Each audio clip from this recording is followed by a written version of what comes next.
A cargo captain under the employ of Marsham Keldron, a wealthy merchant from Hardby, has summoned you in haste. A cargo barge in his fleet was recently robbed while moored along the Sellenton River. His guards were drugged and unconscious, while the thieves vanished into the night with a small fortune.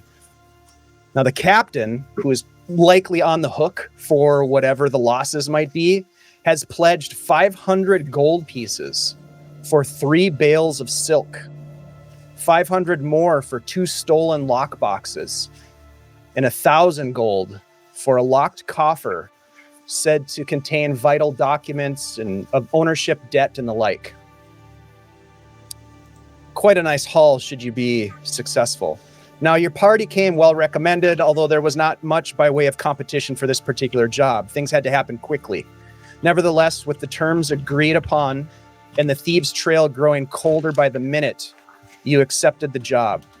Riding hard across the windswept plains, your mounts thundering eastward along the seldom traveled marsh road, the spoor of your quarry was plain, and by dusk a pair of shepherds spoke to you of shadowed figures pressing east, bound for the marshlands where no honest man treads.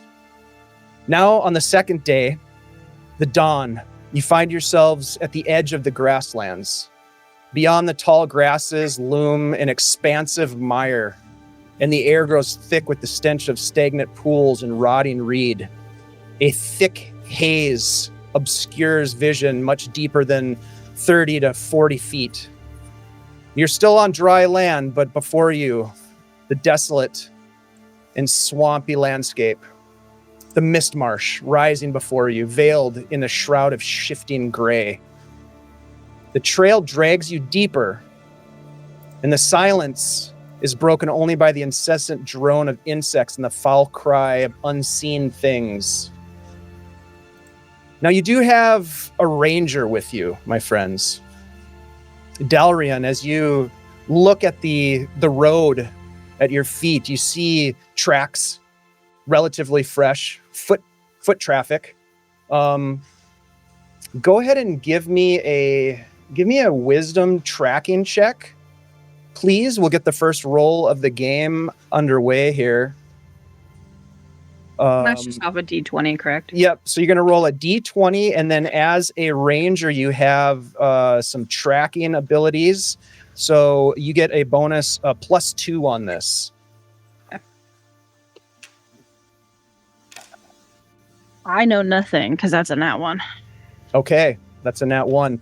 We also have a priest with a high wisdom. If Halleck, if you would like to take a look as well as your companion, the ranger, is inspecting. That is a 15. 15. Okay.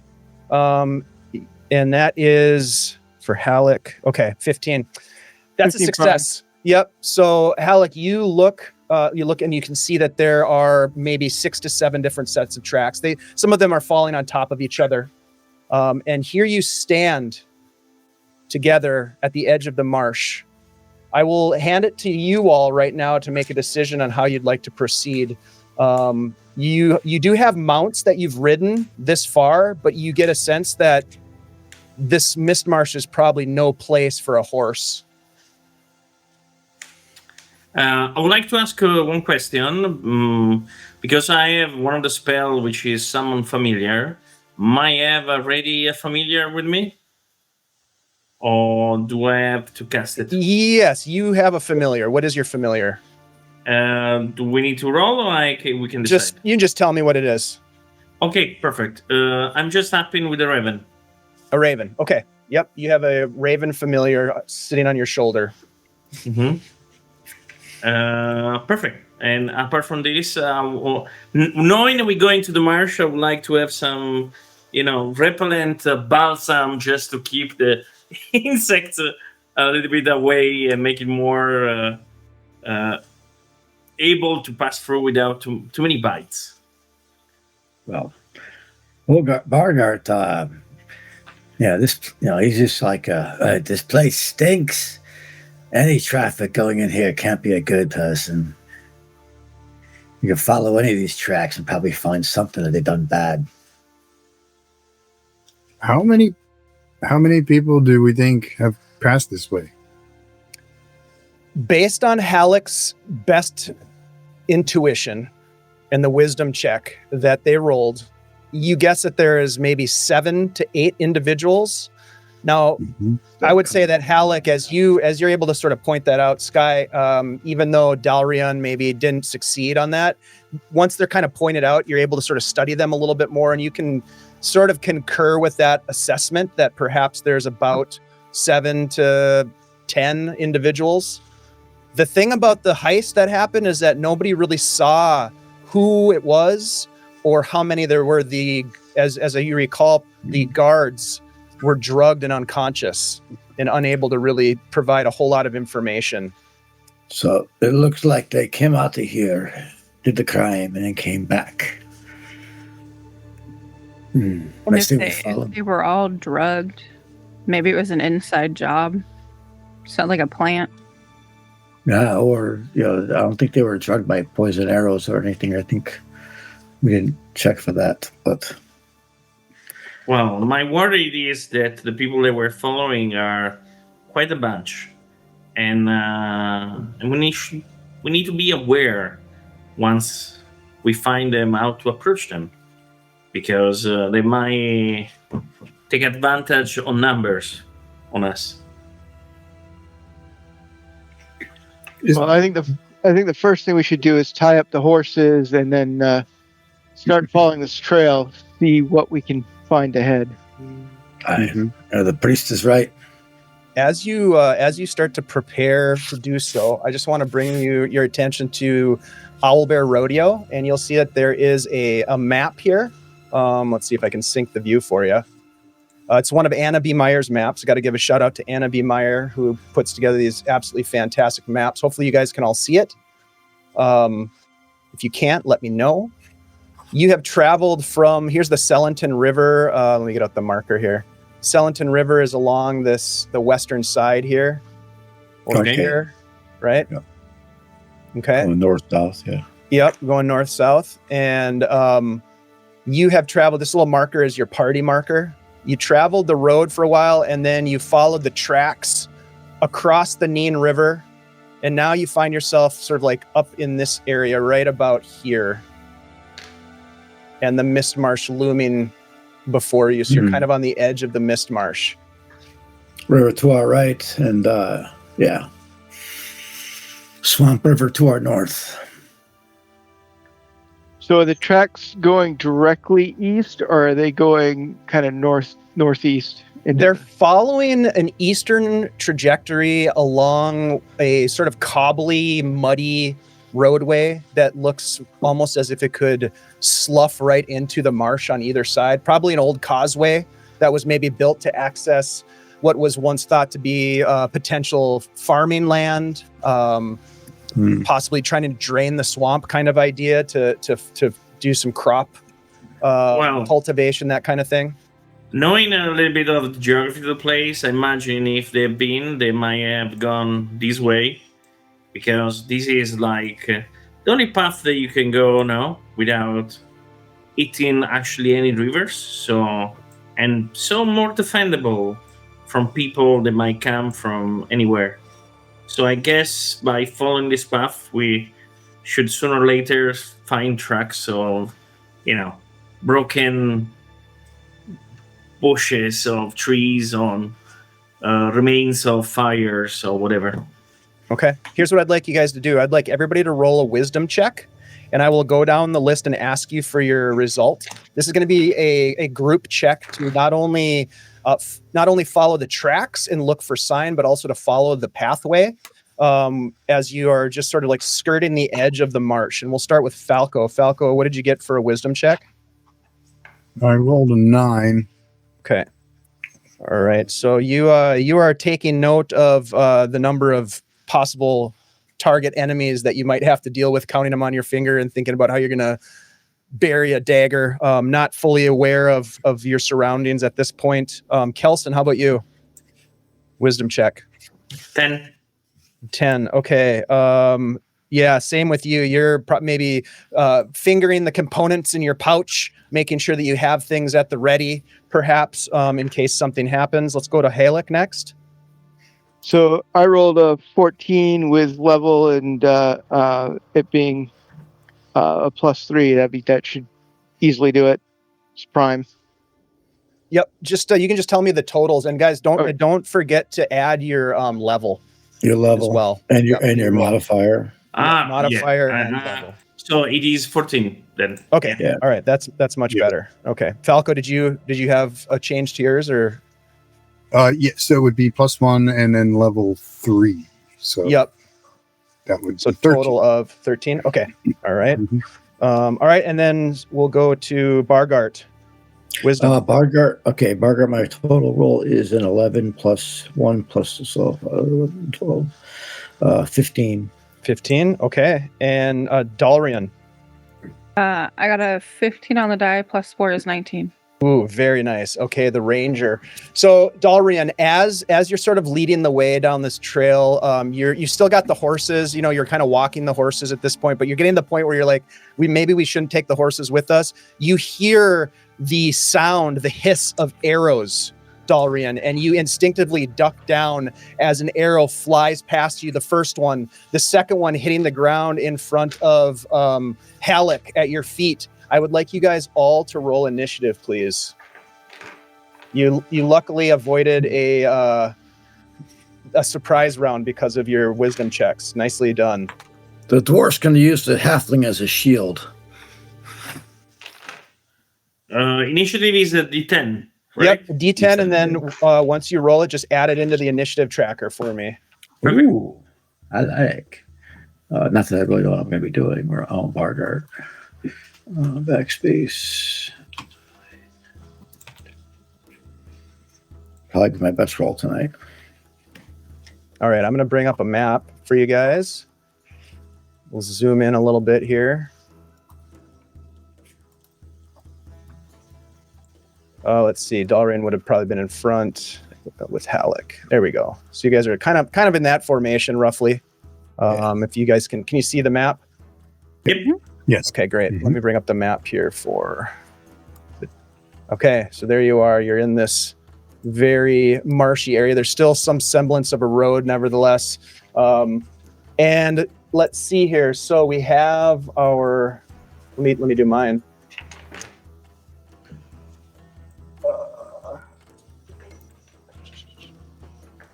Oh shit. Okay.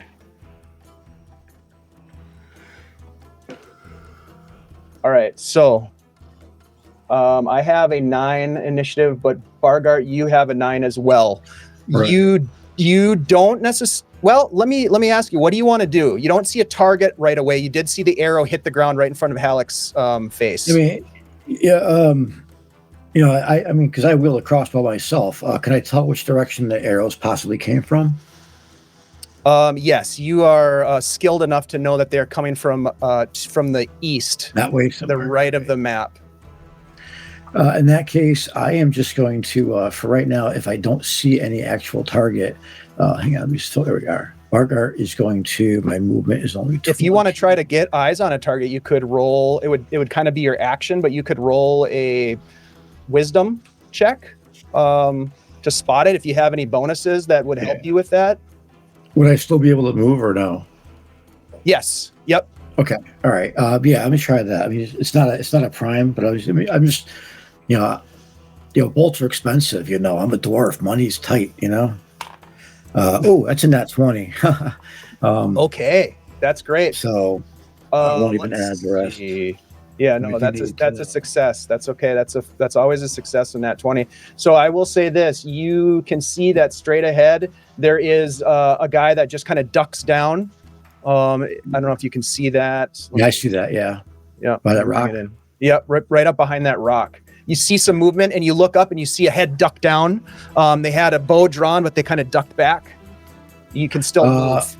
Yeah, I'm just going to move away make myself a target, move kind of away from the squishy wizard, and kind of shouting, dwarven. Can I tell what kind of, is he a human? Is he a orc or a goblin? It wasn't, you didn't get a good enough look at him.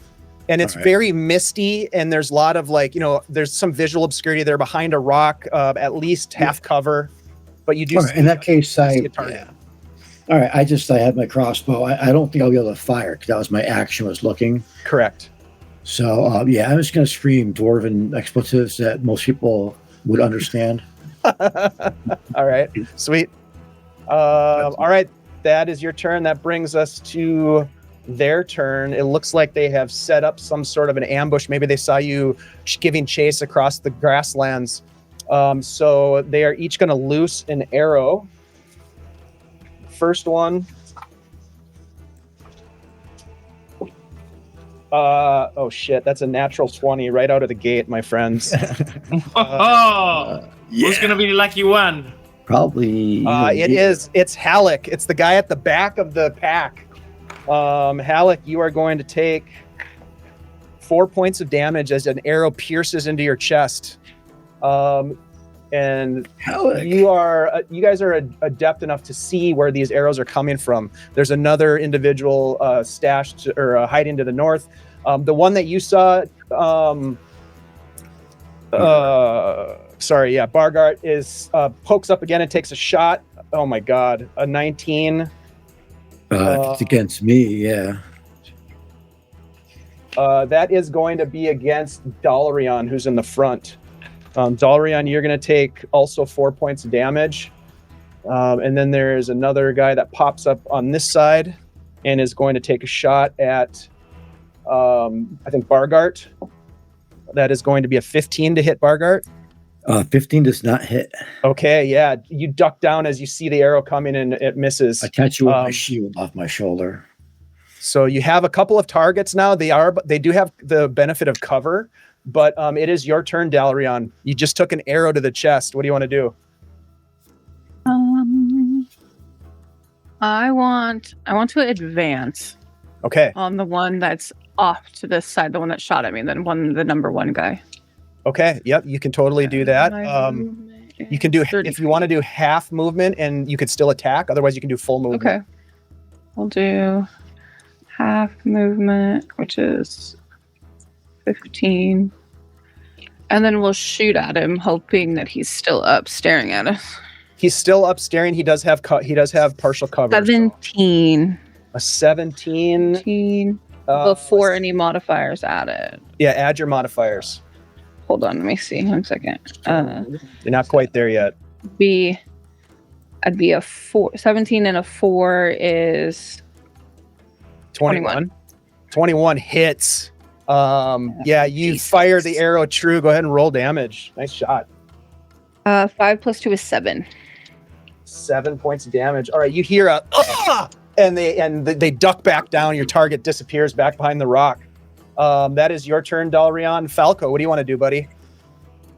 I want to hide and move. Okay.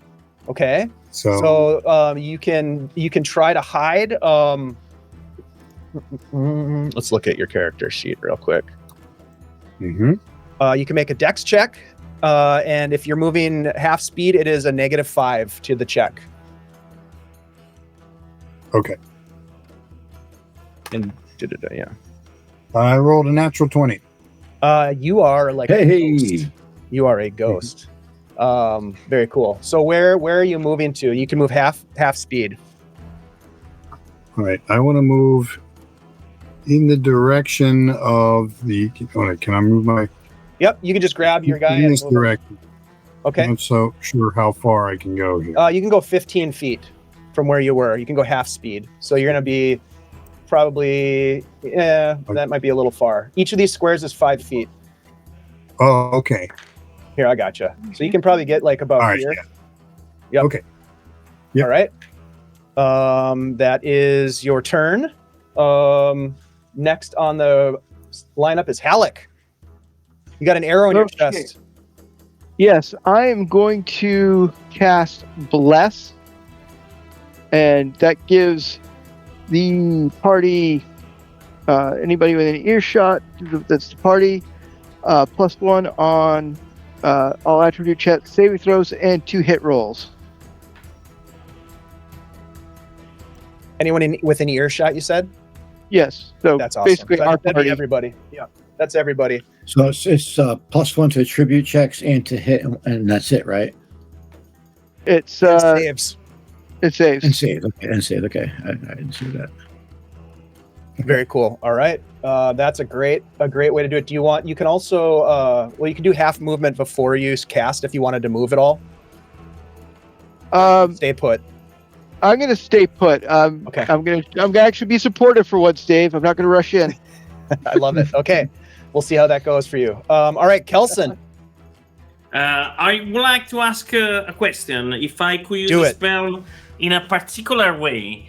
Okay. I would like to use my floating disc in a way that is not just horizontal, but I'll put it a bit inclined and use it as a cover, so I can protect being 3 meter diameter, me and Alec, from any direct shot. Because I have no armor, so I become invisible, or I make protection for my ally, so he can support. We don't. Okay, so you're basically, if I understand correctly, you're trying to essentially cast floating disc, but turn it on end Yes, and use it as a shield, basically. correct. Okay, and where do you want to place it? Let's do this. Let me give you a. I'll give you a token that you can move around. Perfect. I'm just gonna be next to Alec, so he'll be able to be as a support and me protecting him, and we will advance together. Okay. Let me see if I can get this on there. Okay, here's your shield or your disc right there. Perfect. Okay, so that is going to provide you with either half cover for one of you or a quarter cover for 2 people. Does that sound good?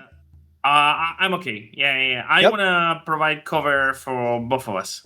Okay, so you'll each benefit from a +2 to your AC while you're behind that. Yeah. My C Okay. is terrible, but I'm gonna try to protect him anyway. That's a very cool use of that spell. I like it. That is the end of the turn. Everybody, let's roll initiative for the next round.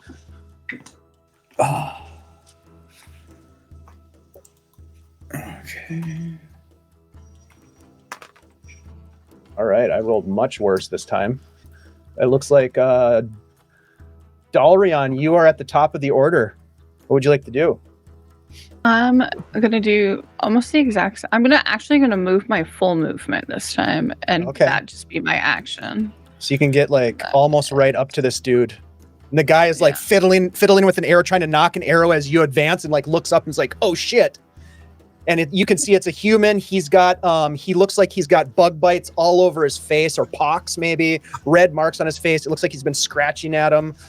He is up to his knees in mud, and you are as well. As you're coming across this grassy area, your boots are getting pretty waterlogged as you had stepped off to the side of the road into this marshy area. He has a good little spot there. You can guess he's maybe been there for like 2 hours. They've been waiting. Okay. But yes, that's what you see. Do you want to say anything? No, I just give him this look. They're like, you could leave and not like. Okay, I'll just be like, you could leave or you could die. That's what you say to him? What? Yeah. All right. He's trying to decide. All right, that is badass. Let's go next to Bargart. Okay, Bargar. Yeah, he's just gonna move his full movement over to the other side of Falco, and he's gonna take a shot at number 2, the guy that shot at him. Sure. All right. He also has pretty good cover, but let's give it a go. Well, let me see. Yeah, because he's behind the rock. If I'm over here, maybe I'll just go straight out. So I got my line of sight is kind of, where am I looking? So I'm kind of like right on that on him. So maybe quarter cover. I don't know. Maybe no more than half. Anyways, I will roll and we'll see what happens. Let's get that die out of the way.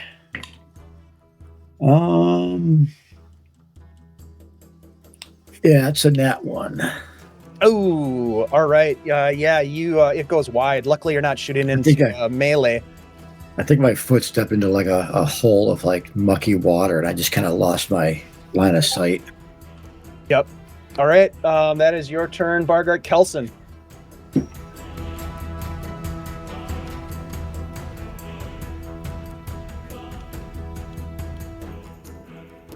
Alessio, what do you want to do? Sorry. I gonna advance with Alec. So whatever Alec is gonna do, if he's gonna advance with him. So I'm gonna maintain my position and advance with him. Okay. The other things that I'm gonna do, as best I could, I sent my sweet beak, is like how I call my raven, to try to make a little bit of distraction on the guy that is over here. He's not gonna do it in this turn, but he's gonna do it later on. Okay. Just to make it more difficult to aim at us. Okay, so you are going to send the raven. Let me do this. Let's also give you a raven. I don't really have. Let's see. Do we have a raven? I don't know. Let me see if we do. Even Raven. Them skull crow. Oh God, no! Those things are terrifying. Ugh, those are scary. We actually had almost fought those things last night. Got a sting bat? No, but I've got a swarm of ravens. We'll just say that's what it is. All right, so I don't know how much they move, but they probably get to this point here. Yeah, it's okay.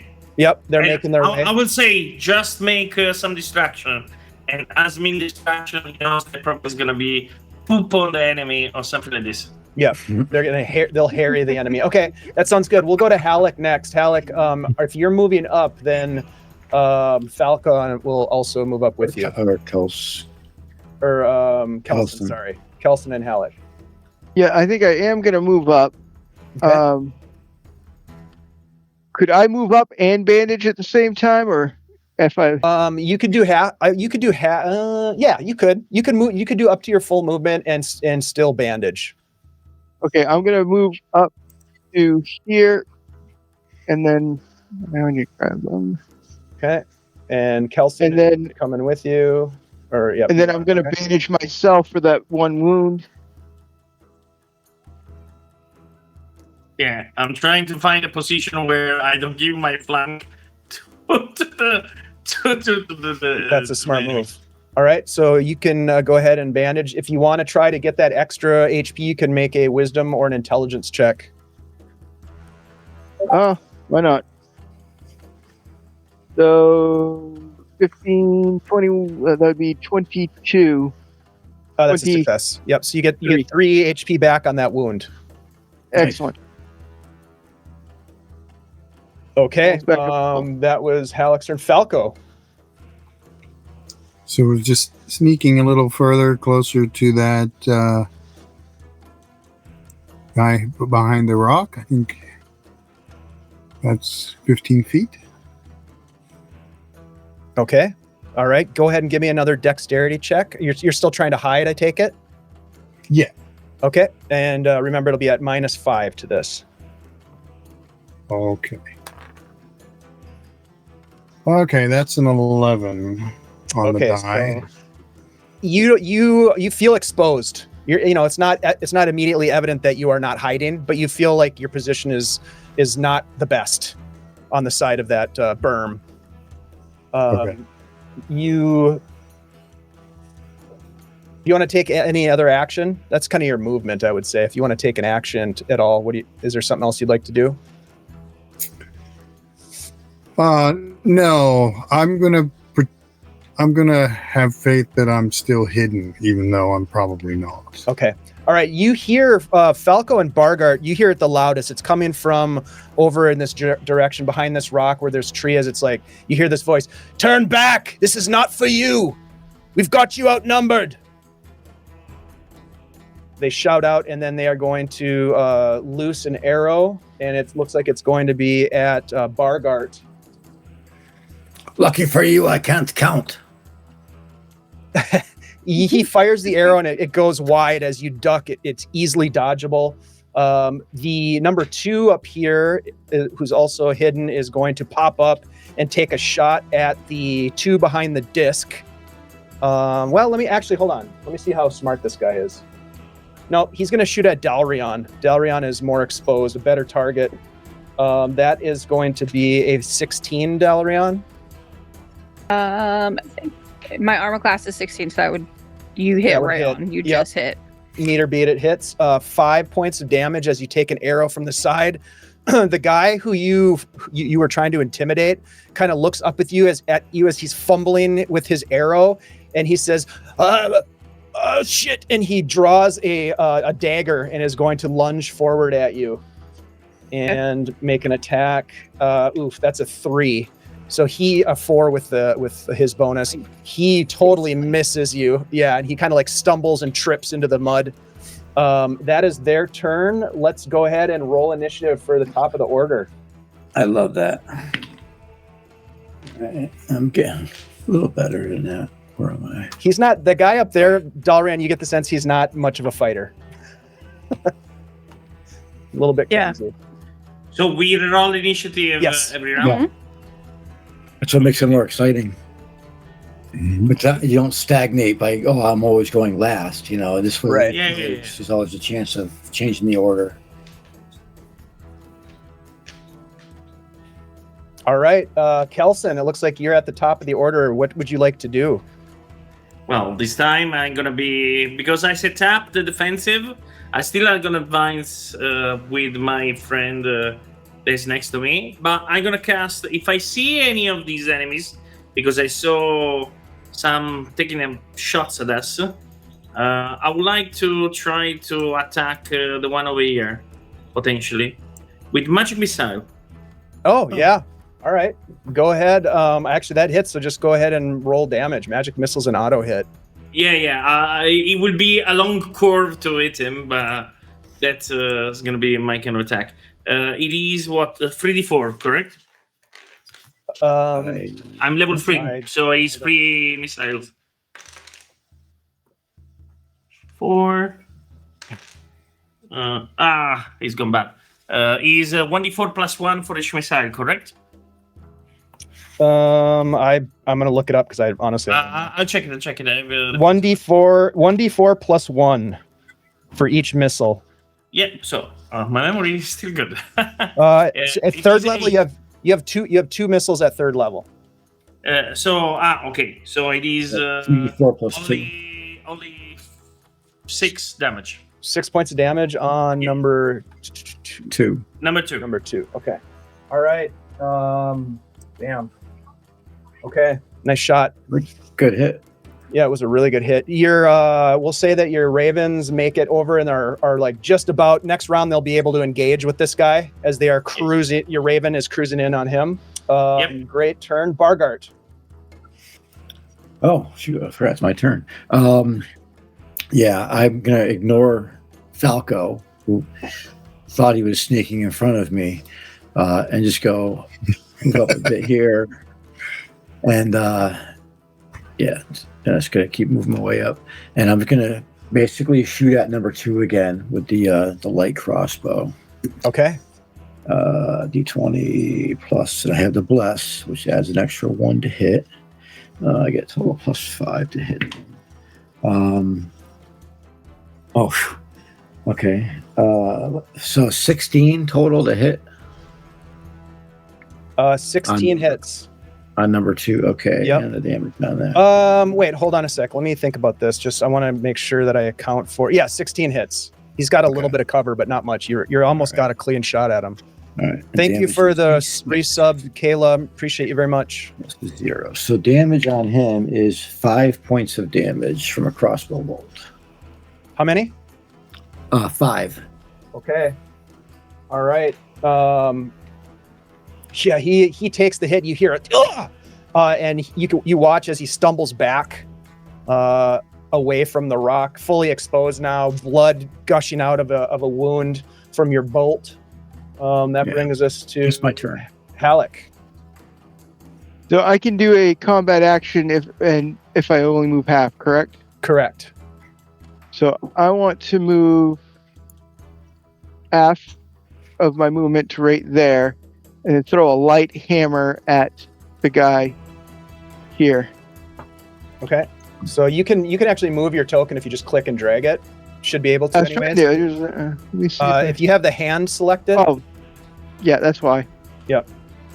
Okay, go ahead and make your attack. This guy has got no cover now, so it's just going to be straight AC for him.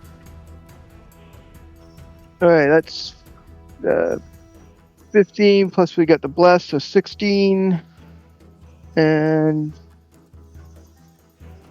I don't see any other pluses on this, so 16, I believe. That hits. And light hammer is D4. That's 4 points of damage. 4 points of damage. Describe how you kill this guy by throwing a hammer at him. I throw a hammer and it hits him right smack in the face, and you just see the blood just spurt. You know, if you ever punch somebody in the nose No, and you see that, and allegedly. well, you've seen my face, so you know I have. I've been on both ends. So you hit somebody in the nose and the blood just goes spurting out as he falls backwards. And I imagine there's a very audible crunch of bones as well. Yeah. And it was like he was coming at Dalrion with a knife attack. And you know how he's like running forward, lunging, and you hit him and he just kind of, his feet go up in the air and he just lands right on his back.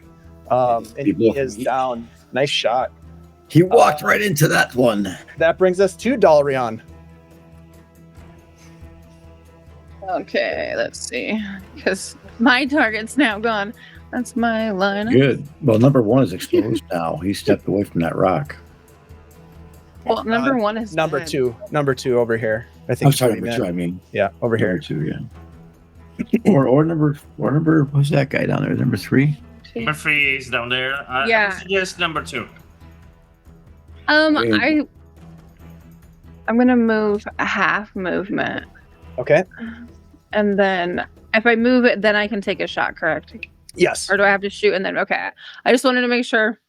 You can do you can do half movement and then do a combat action, but once you've taken the combat action, you can't move. You can't move. Yep. I move. So number 3 is almost directly in my line of sight. He has slight cover, Yep. and I'm going to cover shoot at best. an arrow. Let's see. I love we are crossing 16 fires. plus 4. So with modifiers, it's a 20. That hits for sure. Yep. Nice. And it's Hey, yeah. A battlefield's not pretty. 6 plus 2 is 8. 8 Max points of damage. Yeah, go ahead and describe how you kill this guy with a well-placed shot. I shoot my arrow and I'm aiming for his neck and I miss and it goes straight through his eyeball. Oh, right through into his skull.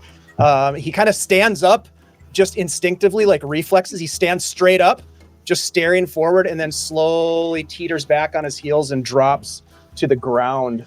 Nicely done. Okay. Bargard didn't even know that guy was there.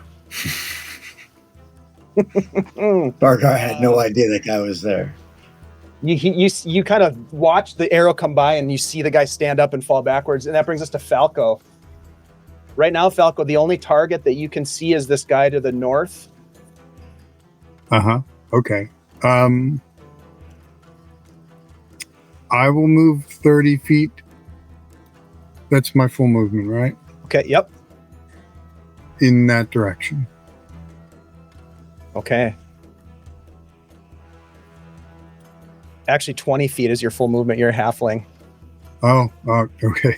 Just those short, stubby yeah. legs. 20 feet in that direction. Let's see. You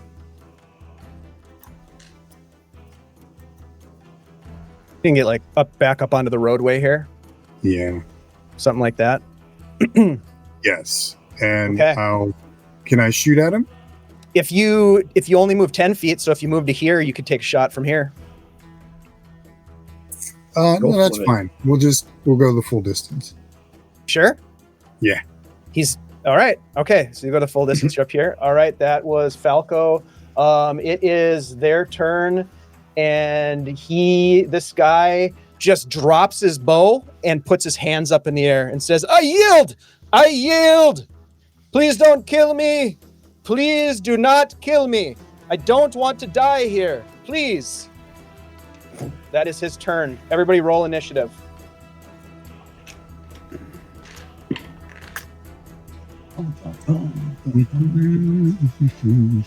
Late? He's like, no, I'm done. Please. All right. It's not honorable. Dalrian, it is your turn. You see this guy standing there, no weapon in hand, just holding his arms up. Please, I yield. What do you want to do? I holler at him and I go, if you yield, then you answer our questions. Agreed. All right. So are you going to approach him, Dalrian? Yeah. All right. You could probably use your full movement and get like right up to him. You could get like right here. Yeah. Right Yep. here. That's Yep. good. Probably just your bow like at the ready Yeah. just in case. Okay. Kelson, how about you? My crow was sent to Oh yeah. What do you want your crows to do? Alas, so after eating this, I'm thinking, should I call the crow or not? And I give it just half a second of thought, and then I whistle, just to say he knows that he has to not to retreat. And you could probably speak. You could also telepathically do that as well. But yeah, you whistle. But before you do, they do get to him, and they like the crow just kind of flies around in his face, flapping its wings. It's like, please, please, call your crow off. And then you whistle, and it. And I still poop on him, and they squeeze one out right on him. He's like, oh, please. It's like wiping it off of his cheek. Oh, all right. And nothing, and then I will advance full movement. What Okay. is 5, Yeah. 10, 15, 20, 25, 30? Yeah, something like that. All right. That was Kelson. Let's go to Falco. Falco, what do you want to do? Oh, you know what, Falco? I'll tell you this first before you decide. Uh-huh.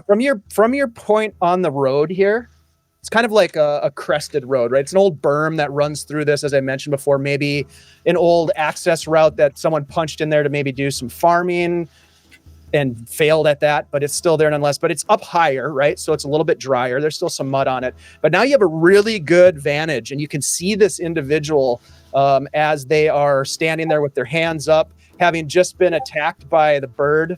If you could turn off your Discord notifications, that would be really great. Thank you. The bird, harrying this individual. But Falco, you look across and you recognize this person. You've seen this guy before, in fact. Okay. Who is it? This is someone that you know by the name of Nart. You've seen them around on the river, maybe at some of the wayside rests. They're best you know. You're not like good friends or even really acquaintances, but you recognize them. They're questionable of intent. Pale skinned. He's got this sharply hooked nose that looks like it's been broken. He's got this big kind of push broom mustache that kind of is almost partially concealed underneath the hook of his nose. Does he know me? You tell me, have you interacted with him, do you think? Yeah, a bit. Okay. So he might not know you right now in the heat of the moment, having just been shat on by a crow, but it's possible that you could converse with him and talk to him and he would recognize you. Okay. So I'll yell out, "Hey, Nart, what are you doing here?" Huh? He looks back as Dalrian is advancing. I'm just doing my job. And we'll leave it at that for the moment. Do you want to take an action, Falco? I want to move closer. Okay, yeah, you can move up. And in fact, you can move up as much as you'd like to, up to 20 feet. Any other action that you want to take besides talking and moving? No. Okay, we'll go to Bargart. What do you want to do, Bargart? I was muted. Bargart kind of hears this interaction and just kind of, he'll dash forward his movement, kind of keeping pace with Falco. Okay. And just kind of like kind of yelling over to Falco kind of a bit, saying, just because you know him, remember he tried to kill us. I mean, you know? Yeah, And he's kind of I'm a just- jerk. And I'm kind of grabbing my, letting my crossbow hang on its lanyard, and I grab my battle axe. And I just look at this guy who has his hands up. And that's all I'm going to do. I move my full movement. I'm not going to kill this guy. Do you want to try to intimidate him or what? Is that what you're doing? Are you flexing? I kind of like, I could have killed you with the crossbow from back there, but, I want to get up close and personal if you don't talk, type deal. So, Okay. a little bit of Give intimidating. me a charisma check. All right. He's not like a goblin or nothing, right? He's a human. No, he's human. Okay. Trying to make sure that. Well, let me ask you this. Are you trying to use your physical might as your intimidation factor? Or are you trying to use your cunning? More my physical kind Let's go strength. Do a strength. You like pop your pecs. You do the old Terry Crews. Yeah. Okay. So, and I'm adding my level, so 5 there. So that's 18 total. Yeah, that's a success. He's already softened up pretty substantially, having been shat on by a raven, and intimidated. Yeah, he's cowering. He basically has dropped all of his weapons. We'll go last in the order to Halleck. What would you like to do, Halleck? So Halleck's going to move over to the guy that he downed and pick up his light hammer. And he's going to stand above him and say with hhis hand over him, Heronius' justice has found you. And then if there's time, I'll start searching him, or I'll start searching him after everything settles. Yeah, you have time to search them, and we will let's come back around to that after we kind of adjudicate this. Okay, so with that said, it looks like no one is gonna take any more sort of violent actions against this guy for the moment. If that does happen, we'll go back to initiative. But I would say don't worry about the map anymore. We're gonna kind of step away from the map here, and we're going to instead.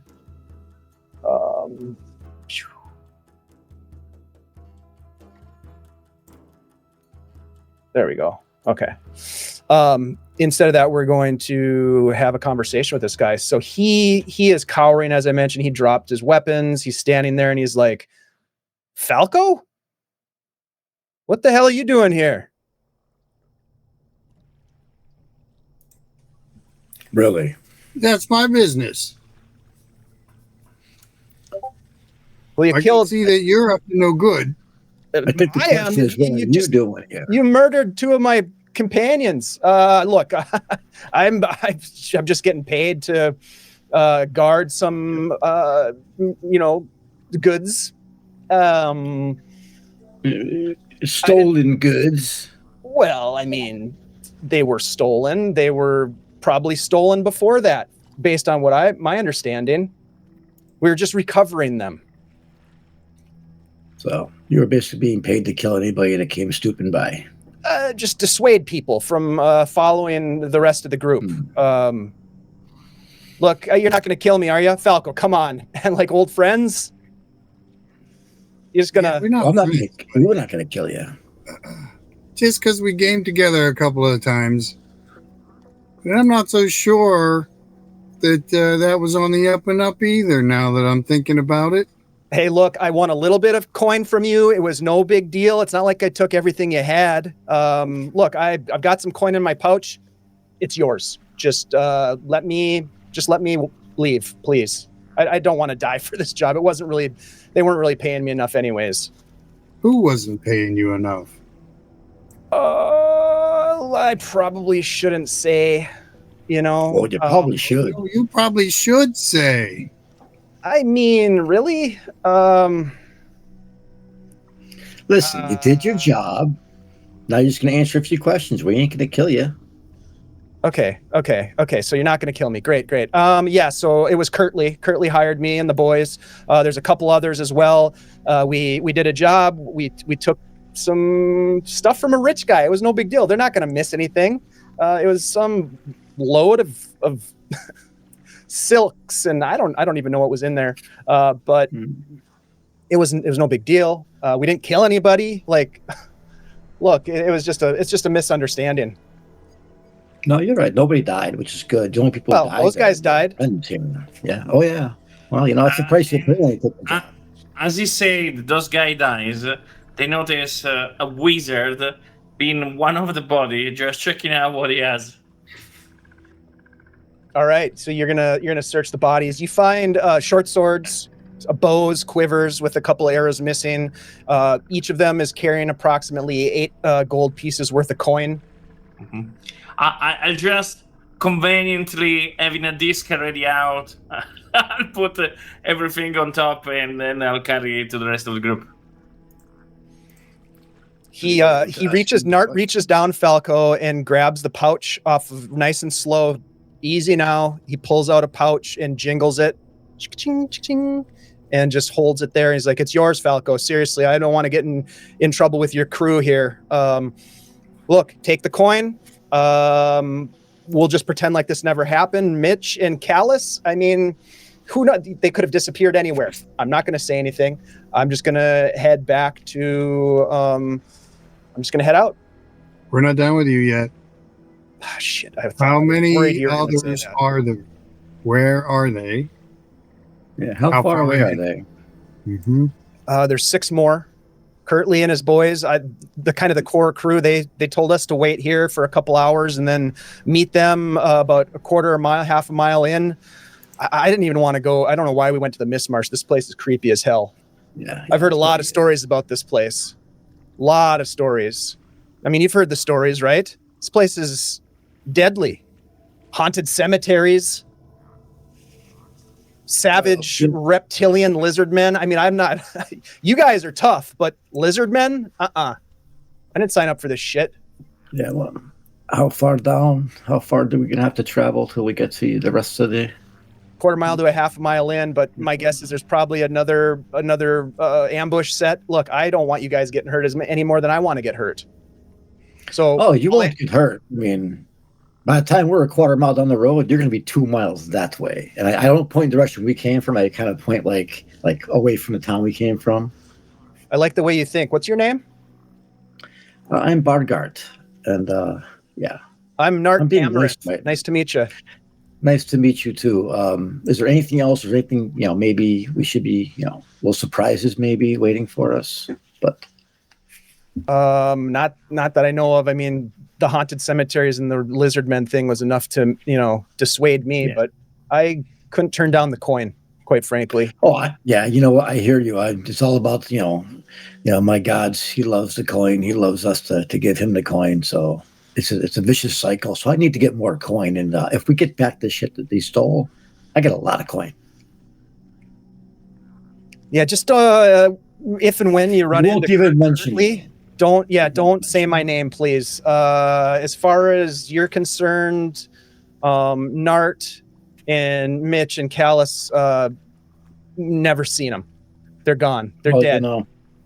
Yeah. You got by the spiders. If you never come back, I like that idea. You died. We'll tell them you died. You'll never come back. Yeah, Falco, what's up, man? Still have all the everything they took? Or we don't have any of it. They took it with. They just told us. They said, "Hey, you guys stay here. Make sure those bastards that are following us." I never would have disrespected you, Falco, and your crew like that. But they said these bastards, slow them down, stop them. I didn't know it was you. So they've got everything. They haven't ditched any of it anywhere or anything like that. I mean, as far as I know, they haven't. They had bales of silk. They had lock boxes and some sort of coffer. And I never saw or knew what was in any of them, just that they were valuable. I don't know what Curtly has planned. Well, you don't know anything anymore. You know nothing, okay? You know nothing. I don't know anything. Nothing. I think you should, grab what you can off of your companions, and go away. We'll tell them you died and that your body was eaten by, the lizard men or something. If they ask. Sounds good to me. I'm going to disappear down to Hardby, and then I'm a ghost. Yeah, Hardby. Go talk to Jacko down at the docks. He'll give you a job. Oh, you know Jacko too? Yeah, we're old friends. He'll just tell him that you know Bargart And I gave him a 1 thumb up because, Jocko's missing a thumb. So we never give 2 thumbs. It's very insulting to give him 2 thumbs. 1 thumb. Got it. 1 thumb. Yeah. Okay. Hey, Falco, I knew you were a reputable and honorable guy, but you got a good crew here. That's where we going. I think you best be on your way. Anybody hurt? I don't need to be told bandage twice. up. And he picks his stuff up and he puts the coin purse back in his robes as he's walking away. No, Kelson, no. You know what? Let him have it. Otherwise, you know what he'll do? If he has no money, he's going to perform another evil act and rob somebody up there for hard-earned coin. And I don't want to have to perform evil acts. I don't like evil acts. I've never liked them. I like good stuff. I like to be a good guy. I just grab the coin purse and I hand it to him and I say, just think of this as your luckiest day of your life. Thanks, And I Bargard. pat him on the back and I turn around. And He hoofs it and disappears pretty quick into the marsh, going west, out to the grasslands. he's a good guy. He's just a little, bad friends. Before we move on, if anybody has wounds, you should use bandages first before any other type of healing. And if any of the bodies had any bandages, I will give it back to the people that need it. Dallarian got hit pretty hard, I think. Falco, did you get hurt? No. I think it was just Halleck and Dallarian, right? So if you don't have a bandage, let me know. I've got the couple. I think everyone has a couple on them. Yeah, I believe so. I think it's As you guys are on this causeway, bandaging wounds, and you search the two that you slain. I think I told you already. They had like 8 gold pieces worth of assorted coin and just some rudimentary weapons and leather chain armor. Not the worst armor. It's decent. It's been patched and fixed multiple times, but they've got that, and then just some. Sort of like personal effects that may or may not be of interest or even relevant too much. You guys are pretty well outfitted for the expedition. I'll get just like the coins because component cost money. It's not cheap being a wizard. Exactly. Yeah. Okay, so as you are doing all of this, it's probably a half an hour, close to 40 minutes or so while you're gathering yourselves together. And from beyond the wall of mist comes the muffled clop of hooves on sodden earth, slow, deliberate, and growing louder. A moment later, you see dark silhouettes emerge from the gray haze. Riders that are wrapped in oilskin cloaks. There's condensation and sort of wetness dripping off of them as they appear from the mists. They're wearing tabards that are marked with this blue and gray of Hardby's militia. You recognize, especially you, Bargard. I don't know if the rest of you have spent much time in Hardby, but it's likely that you've been there. You recognize the colors. The leader at the front of this group, there's about 6 or 7 about 7 as they come out. The leader reins his horse to a stop and holds up a hand. Hold! Identify yourselves. Honest folk seldom wander the road at dusk. Hail, good guardsmen. Yes, I am Bargard. Bargard Radigar. I'm a mercenary, but I'm a good man for a dwarf. I am Sergeant Darren Vale of the Marshkeep Militia. My men and I patrol these areas. What is your business here, and who are your friends? I will let them introduce themselves to you, but we're actually looking to retrieve some stolen items off of a barge the other day. We're tracking several items that we're being paid handsomely to retrieve. It's all legal and everything. But time is of the essence. Thieves, Have you noticed say? any? Yes, there's probably about another 6 or so, maybe half a dozen, a little bit more, that we're looking for. They came through the grasslands into the marsh. We've been following the trail for a better part of a day now. What are your names? He looks to the rest of you. I am Cool. Halleck, priest of Heronius. With grace. And you? He looks over at the rest of you. Dalian. Dalian. We're tracking the group, and they're associated with Kirtley. Curtly, you say? Oh, you know Kirtley. That's Kelson and Falco.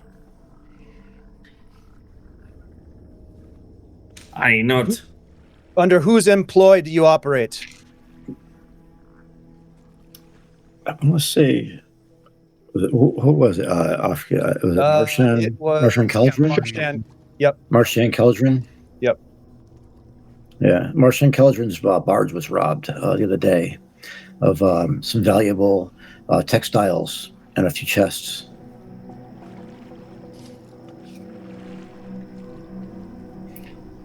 Anything you might know about this Curly would be of great, import to us. You watch as he reaches into his cloak and pushes it aside, and you watch as he throws this head down onto the road in front of you.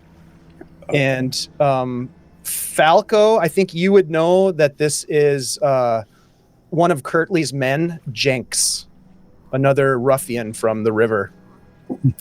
Oh, Ah, that's Jenks. I've seen him around. This one was causing a bit of trouble with my men not too far down the road, but we didn't see others. You say they're led by Kirtley. Interesting. And you intend to go into the marsh then? Is that it? With your steeds as well? I would caution against it. Those animals would be... we tied them off back at the grasslands. We don't have them. We left them at the... Yeah, we left them in. Well, Yeah, then what am I before talking we- about? Why am I talking about horses then, for Christ's sakes? God damn it. I don't know. I mean, I know I'm big, but please don't body shame me. You've been too long in these marshes. Earlier. Would you like a sip of water? No! Are Whiskey. you hallucinating? Yes, likely. Mhm. All right, so he acts that part of his speech, but he does. He says the marshes are dangerous, as you may know or not. There are haunts scattered about, places that have emerged and only to sink once again into the mists. Savage lizard men who eat those that they catch, sometimes devouring even their own kind. There are tar pits scattered about as well. You take caution not to fall within. It's good. And there is something worse. As a man of the faith, and he nods towards Halleck. Ghouls. These days, getting better and better. Indeed. It is a dangerous place, not a place to tread lightly. We believe that there is some source of evil causing ghouls to infest certain regions of the marsh. They travel from place to place. It's unclear for what reason or to what end. But they have been stalking. It's interesting. They seem to have higher intelligence than some of the lesser undead that we have experienced in our employ. I guess you're talking about whites. I'm not sure. These things are above my prey grade, but I will tell you this, that both human Gray grade. and lizard men have been seen in undead status, skulking about the moors. All of them with a circle carved into their forehead. A circle. Could you describe the circle? It's round. Round. Yeah. Anything in it? Like, exactly. He jumps off the horse and steps forward, and he takes his dagger, a large dagger from a sheath on his belt, and kneels down and just draws a big circle Something like this. Okay. No detail within the set details. inside. Yeah, exactly. Captain, you have trouble with bandits very often coming out of the Mistmarsh? Few dare to venture into these lands. But with that said, it is a place where those who are on the wrong side of the law can find places to hide if they are willing to take the chance with their lives. Oh, I'm willing. Got the coin festival coming up on the full moon, and I don't have a lot of coin to donate.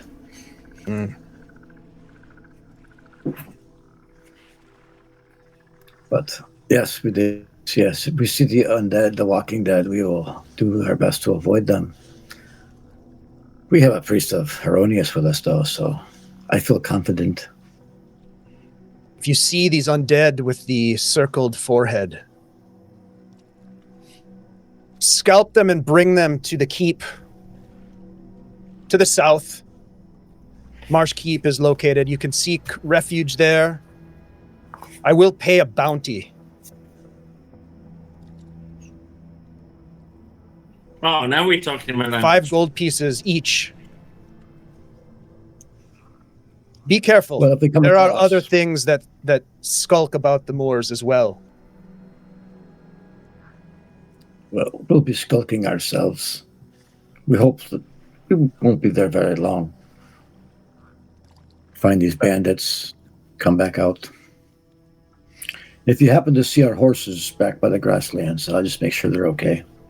I appreciate that. They would likely not be safe for long. If you would like, I would recommend that we take them to Marsh Keep, where they can That's a be good idea. housed Yeah. appropriately and cared for. it will be better. Greatly appreciated. If there's one thing that is always on my mind is horses. Well, if you don't see us there in more than a day, you can keep them. Or a couple. Let's not say be 2. nasty. So, yeah, so you don't Not see gonna it be in a as- couple days. Maybe you can give yours is after one day. For me, you can wait a week. If you don't see us in a little while, Very well. I wish you the best of luck. Do you have what you need to enter this place? I've got the stamina. I have the will. The thought of gold in my hand. Well, who knows? Maybe your luck is about to change. In fact, if you are lucky enough, you may even get a chance to catch a glimpse of the rare Mistmarsh duck. A duck. Does it quack? Yes, it sounds like a duck and it looks like a duck. It must be a Quite duck. beautiful. I'm sure Dalrion is really interested in that. Well, they are said to yield the sweetest and richest duck meat in all the Flanness. Very well. I bid you good luck, and that we will see you in a few days' time at Marsh Keep. Your horses will be well cared for. Yes, well, He mounts his Very horse good and looks man. back at his men and just kind of does the sort of lets forward, and they cloppity clop past you into to the west, leaving the marshes. As you turn and look into the marsh, you see a vast mire ahead. And you know what? I think now would be, we'll take a break. We're going to take a little break. Break. This is a good sort of beat. And we will come back in 5 minutes.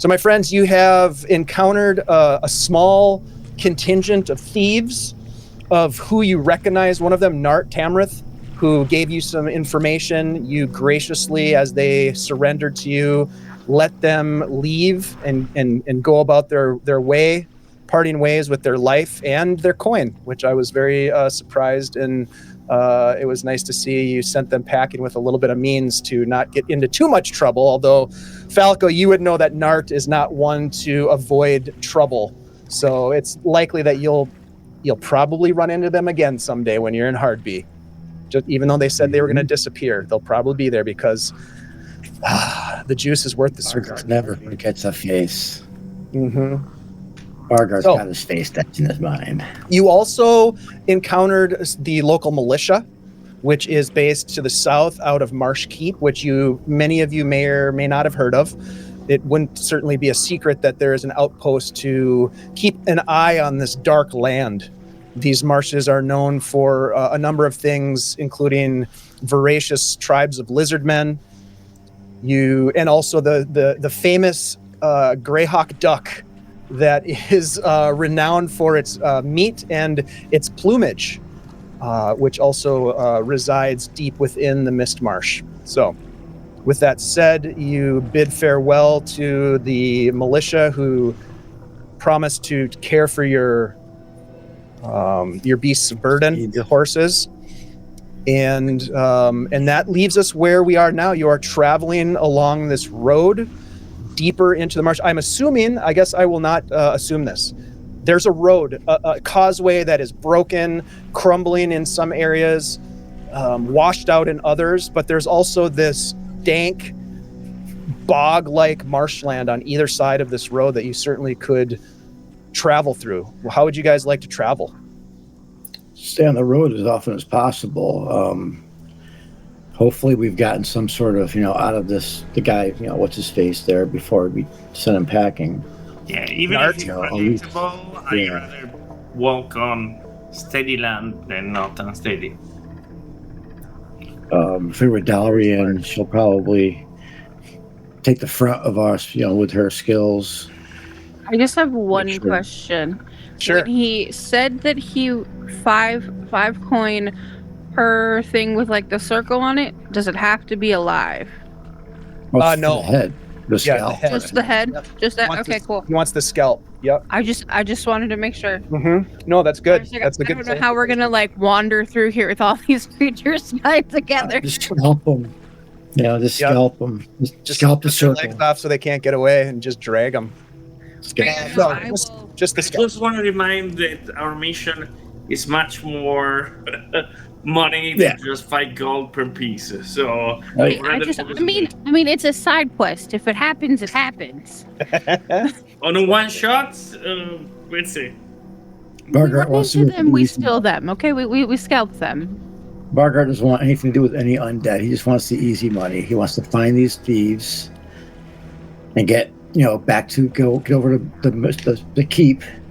Get our horses back and maybe rent a wagon to get rid of everything.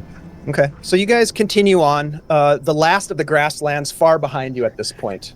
You are traveling deeper into the Mistmarsh. What was once this road, as I mentioned, is kind of crumbling and washed out in other areas, being swallowed back by the muck and the reeds. This trail winds east deeper and deeper, and the mists grow thicker, and they curl around your legs. They fill the space, making it difficult to see, making the sound of the marsh muffled, almost like there's a damp shroud kind of covering everything. And you find yourselves sort of leaving the causeway behind to some extent, oftentimes sinking your calf deep in the muck. Mosquitoes and gnats rising in clouds to gnaw at your exposed skin, hoping for a blood meal. I would like our ranger Dalrian to make a tracking check, please. This would be a wisdom check +2. So it'd be your wisdom plus your level. Sure. Yep, and that includes your level as well. Oh no, that does not include my level. 18 + 3 is 21. Okay, 21. And does that include your wisdom modifier as well? Oh god, no. Plus yeah, that includes the +1 modifier. All right, so 21 is definitely a success. You can see signs of recent foot travel here. Holes in the muck that are spaced like footsteps, but have filled in with water. A piece of garment torn and ripped and hanging on a small, gnarly-looking shrub. A freshly broken branch, that kind of thing. Things that a ranger would pick up on as you're tracking these ruffians into this place. The sea of grass before you, they could have gone anywhere, but you're following them through around these broken black pools and these shallow little channels that interdigitate into the marshland. You also see, as the ranger and with keen eyesight, that there are sometimes crocodiles or things lurking in the water that at your approach kind of like splash and disappear into the water. Tangled roots and branches that once supported probably large stately trees, swallowed by the marsh, flooded and dead. Ponds that seem clear until a fish reaches the surface and then disappears back below the water surface again. Okay. Nasty. Nasty indeed. So basically tell them to like try and follow where I'm stepping, as I can see where you would possibly sink in if you go to the wrong spot. You do. The rest of your companions do the best they can, but your feet are definitely wet. You're getting muddy. You find yourself kind of back on another section of the causeway, giving yourself a chance to maybe pour the water out of your boots, that sort of thing. Everybody give me a wisdom check, please, and I will go down the list and ask you for your results. And we'll start with Falco. Natural one. Okay, so that's a fail. Kelson. 14. 14 wisdom, okay. Halleck. Is 16 total. Okay, success. Bargart. Bargart's got a 15, not primary. Okay. All right. That's a success. And Dalrian? 16 total. Okay, also a success. Okay, so more successes than failures. That's good. Up ahead in the same sort of stretch of this embankment that you find yourself on, you see, I would say probably Dalrian. You're the first to see it. There appears to be a body slumped on the ground ahead of you, maybe 30 feet out, partially obscured by the mists, but plainly visible otherwise.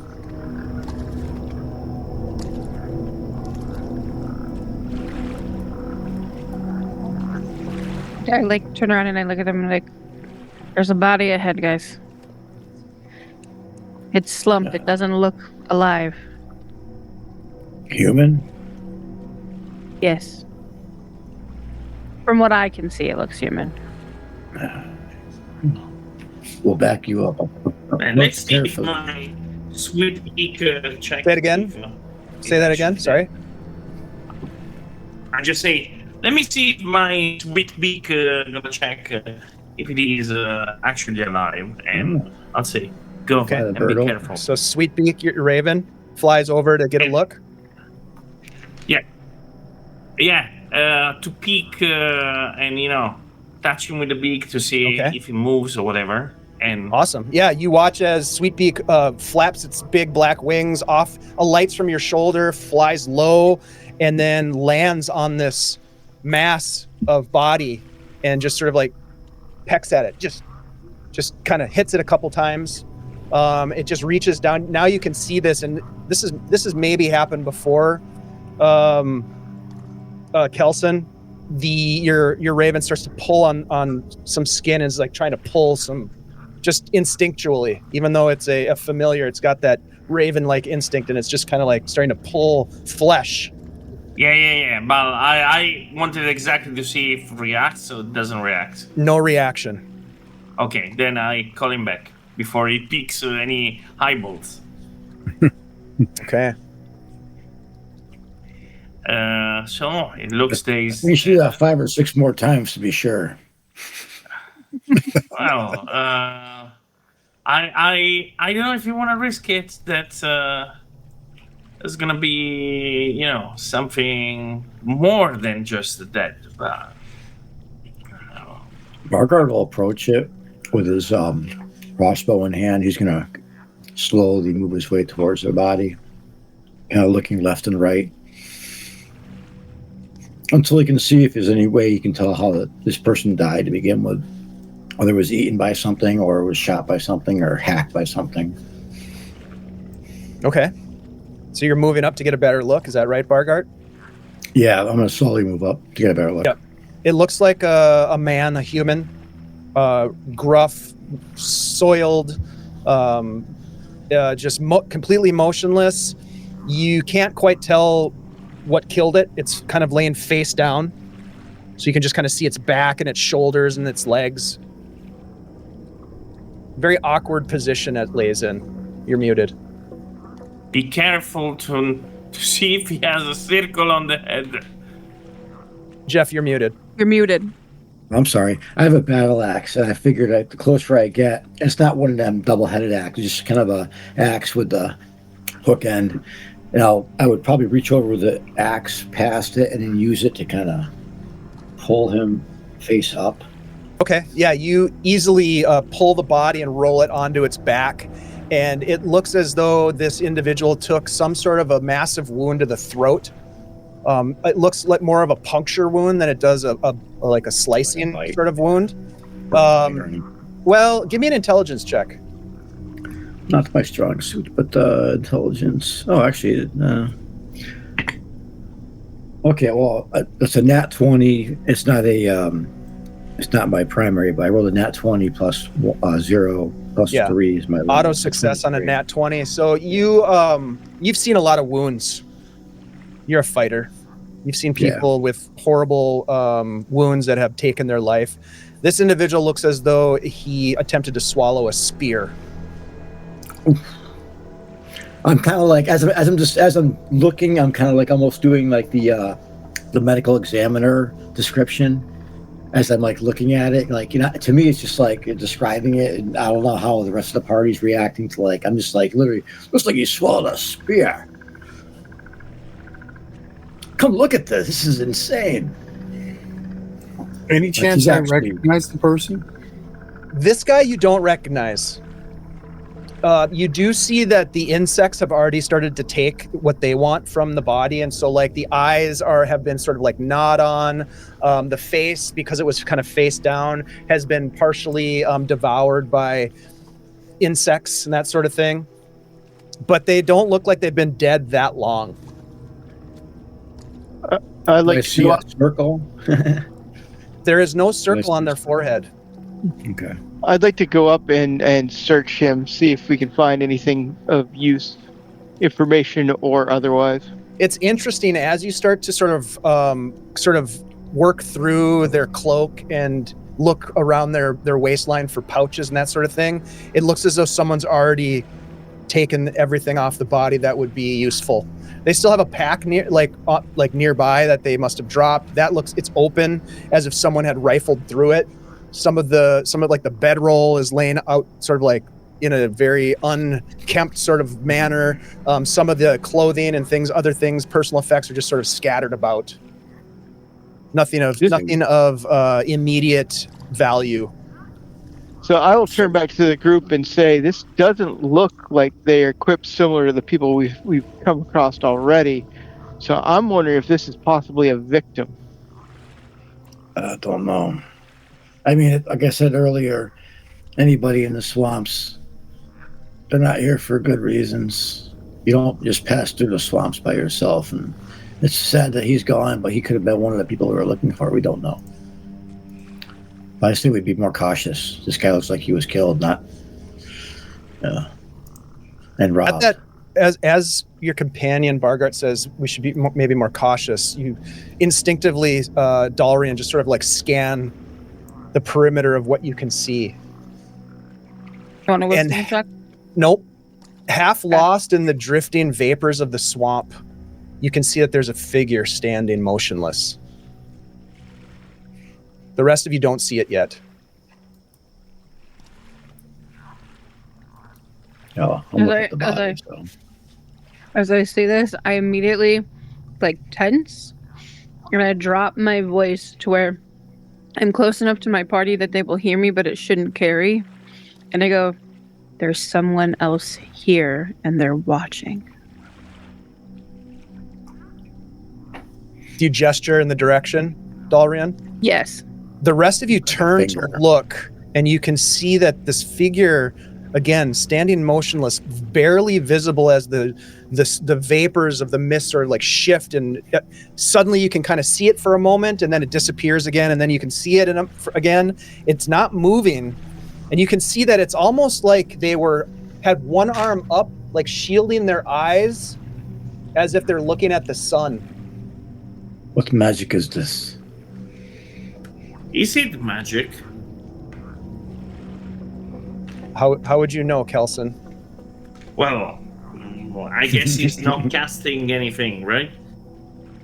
You look closely. Give me a wisdom check, please, Kelson. 18. 18. No, 17. 17. Okay, Kelson, with a 17, you can see that one arm, as I mentioned, is outstretched like this. In the other arm, there is a staff, kind of held up, and you've seen this before, almost as if a spellcaster casting a spell. Yeah, it is magic. Maybe it's a statue. Well, we see it disappear and appears all the time, right?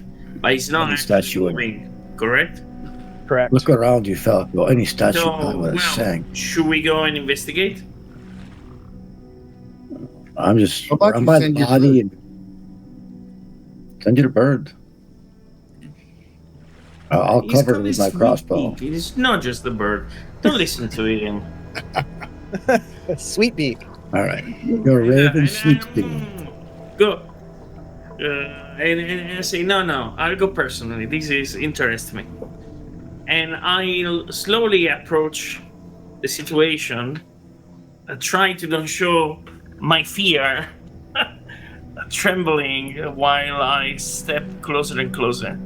Okay. Never get back to So the- as you leave the sort of dry embankment, dry in air quotes because everything's pretty wet here, but dry relatively to the marsh, you kind of step off of that causeway and your boots are back in the water as you're sort of slowly making your way towards this thing. It's about 20 feet or so off of the causeway where your companions are standing. Are the rest of you just watching as Kelson works their way out into the marsh? I'll try to do one more thing. I'll try to get a branch that I could find from the tree to help me to keep equilibrium, but at the same time to check if the fourth step that is not just like a deadly drop. Okay, very smart. Yeah, you easily break off a branch from an old scrubby dead tree, or tree or shrub, and you're kind of poking with the stick in front of you to make sure you don't step into one of those tar pits or some other unfortunate scenario. And you make your way out. As you do, what is Sweetbeaks doing? Sweetbeak, stay with me. I don't trust, but like I'll say to keep watch in a matter of looking around if he sees any other movement that I don't see. Okay, Because- that sounds good. Because I'm focused on him, but like I wonder he looks around in the other direction. Okay. Give me a wisdom check for yourself and Sweetbeaks. Ooh, I did 11, and Sweetbeaks, did even worse. I don't know what is the level of Sweetbeaks, but I did with the dice 3. So it's not gonna be good. That's not good. Yeah. So you make your way out. Sweetbeaks cocks their head suddenly and looks in one direction, and you watch as this massive bird flaps its wings and lands on the outstretched arm of this individual, and it's very duck-shaped. It looks like a fowl of some kind. Well, I stops, just like to do, not doing any sudden movements, and I'm trying to. Do you understand me? just kind of looks at you, and you watch as it squeezes out a turd and it drops down into the water below. Oh, the turd is bigger than sweet beaks. Oh. Intimidating. Yeah, how big is this creature? He's like... It's the size of like a mallard in terms of reality. Okay, I have well, he's- no idea what is a mallard. Like a Yeah. like a little bit smaller than a goose. Wild dog. Okay. So it's not that intimidating, but it is a little bit. Okay, so before I cast sleep on the creature, I'm gonna do some other things. I'm gonna try to cast Mage Hand, and with Mage Hand, try to tap him from behind to distract him. So you get close enough to this individual that's in the marsh to No, tap the I'm gonna use Mage Hand. mage hand. and- Got you. Mage Hand at distance is Yes. gonna touch. I missed that part. All right. So yeah, what's up, Greyhawk Mike? Thanks for being here, buddy. Thanks for the resub. Mike? You use the mage hand to go over and tap the bird. Is that right? Yeah, to try to tap him away, but kindly or distract him. Yeah. So he's not focused on me. The mage hand comes close to it and taps it, and it just flies off and disappears into the marsh. Then, without moving more forward, I try to see if Mage Hand can pick up the stuff.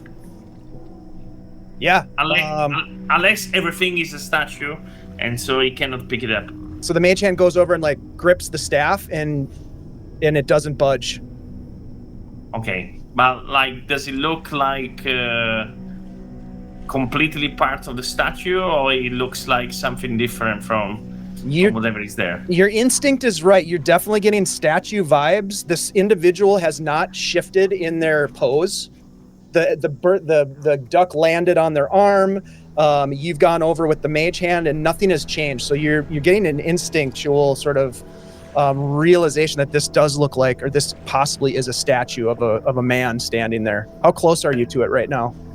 I would say 15 feet, but I'll Okay. try to get 5 more feet closer. And Okay.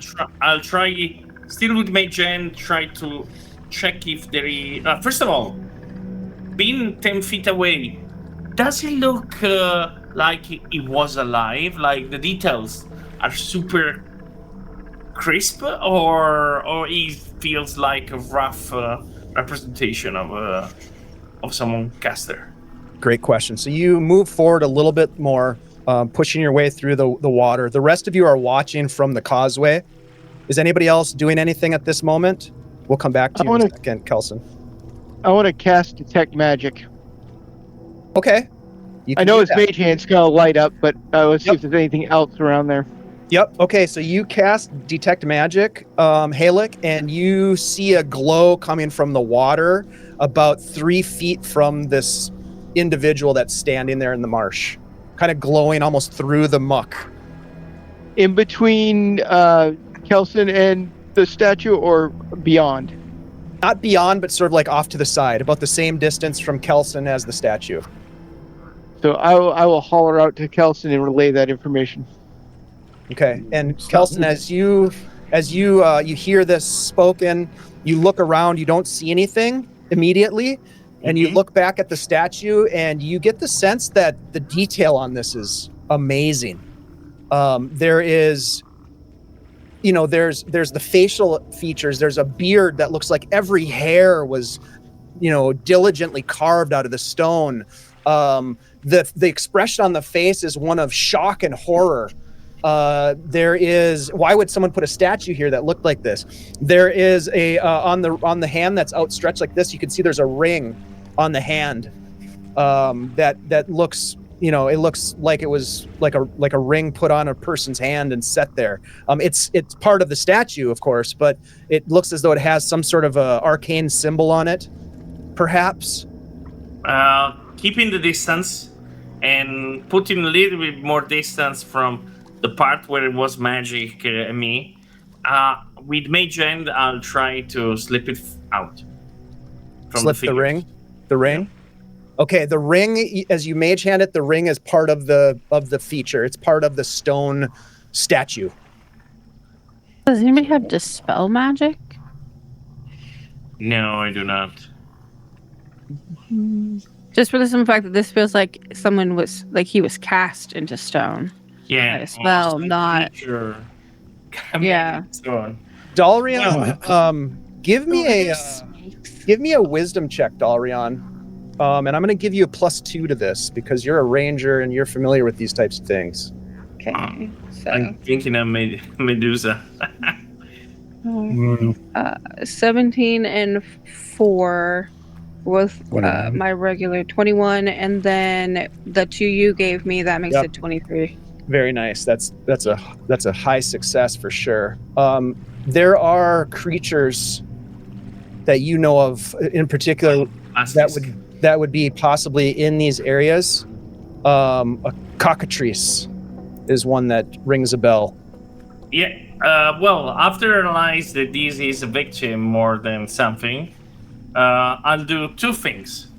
The first thing will be, I don't know Mage Hand how strong it is. I know that it's not very strong, but feeling that the finger is gonna be very subtle, I'm gonna break a finger, and if I can't, like I stop and I just gonna go back, just walking very careful. Give me an let's do an arcane kind of attack sort of thing. Just give me an intelligence check. Intelligence check. Roll it. Yep. Add your intelligence and your level. Yeah. Let me double check my stats. So it is 21. Okay. Yeah. I don't. 20. Okay. I don't remember how much power mage hands have, but it doesn't matter. You use it to break the finger or something. Yeah, you break the finger off of this thing. It's very delicate. Its hands kind of splayed out. You snap the finger off, and the mage hand brings this stone finger back to you, and it has a ring on it, and that ring has a symbol, possibly an arcane symbol of an 8-pointed star. Okay. Do I recognize the symbol, or otherwise I'll bring it back to the group too? Let's do another intelligence check on this one, and you're a wizard. Let's give you a +2 on this roll. Well, it is way above 20 because I did 18, 22, 24, 27. Okay, you recognize it. You think about it for a minute, and you recognize the symbol. It is the symbol of the Seekers of the Arcane, which you would probably know to be oftentimes on the wrong side of the law. You're lawful neutral, so you kind of understand it. They have their own motivations, and they have a set of principles that serve themselves. Not that they're evil or bad, but they are not particularly aligned. They're selfish. They are. Yep. They are. That's what people think of them, anyways. Are they like collectors of magical things? They are. Yes, they will go out and collect magical items for their own hoarding and possible use, and maybe sale as well. I thought my brain was like, I think I heard of them last night in our other game, and I was just trying to make sure it was the same thing. Now, wait. Now, and I stopped because that's making me think. If these are collector of magical thing, maybe something in the marsh magical. Well, wait, detect magic wouldn't detect a creature that is magical, right? You know, it's magical. It's getting paid a lot of money to find these silk and yeah, no, boxes. because this one to be sure, because like I suspected there is a monster there, but maybe there is an item there, and Mage Hand can perfectly go without breathing under the water, try to find for anything solid. So discern magic or detect magic, whichever you want to call it, will tell me how strong it is. The magic is. Okay. It'll detect magic ores. So I should be able to. Dave should be able to give me a rundown on how strong it is. So you know if it's something we really want to look at. It is suggesting that it is a potent magic, but not a strong magic. Okay, I'll try. Magic Hand try to go in a place where I shouldn't be. I have some distance now because I was retreating, and I try to see if my hand. I guess I can feel the sensation of my hand, but and I'll try to see if I can grab anything tangible to bring out. Okay. Yeah, you put with a little bit of direction from Halleck, you're able to submerge the mage hand into the murky water and pull out a small satchel. Perfect. I'll not open it. I want to get out of these before anything else, and I'll try as quick as I can with the stick to just move to solid ground. Okay, what are the rest of you doing while this is happening? Falco, what are you doing? I was watching it for a while and I kind of lost interest and I just started looking around, looking into the marsh, seeing what else I might be able to see. Okay, give me a wisdom check.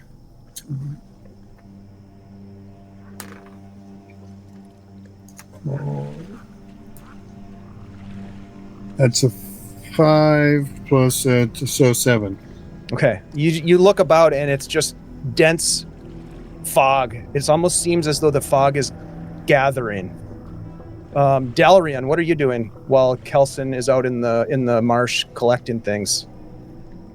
I've moved 10 feet forward, away from the group, and I'm looking around at the surroundings in front of us as they're all behind me. And that's a 19 wisdom check. Okay, with a 19, you listen and look into the marsh and you hear a splash. It's not very far away. It's in the opposite direction of where Kelson is currently venturing, on the other side of the causeway. Bargart, what are you doing? Bargart's just watching Kelson do what he's doing, and he's kind of like, what are you doing? Let's not tarry or tally. Let's just try to find what we're looking for. I'm coming back. He was just something Dalarian worse. I think there are some dangerous creatures that can make people into stone. So if you see something like this, try to close your eyes. Dalarian said something about a cockatrice possibly in the area, but she's also. Did I notice Dalarian getting a little spooked? Probably. I mean, you're all probably a little spooked right now, on high alert. So yeah, when Dalarian sort of tenses up, looking in the opposite direction, you probably instinctively looked in that way too, Bargart. And you don't see anything. But, yeah. Yep. Looking around and I don't want, standing still is the easy way to die. All right, so Kelson, as you return to the causeway, you pull yourself, maybe with the help of Halleck, who gives you a hand, pulls you back up onto the causeway. And your mage hand brings this satchel over and sets it down on the ground in front of you. Perfect. I'll try to stay even a bit more away from the marsh. Try to dry myself and say, I think I find something magical. And this finger. And I just show the symbol and say, someone was looking for some important artifact around here, which is quite strange.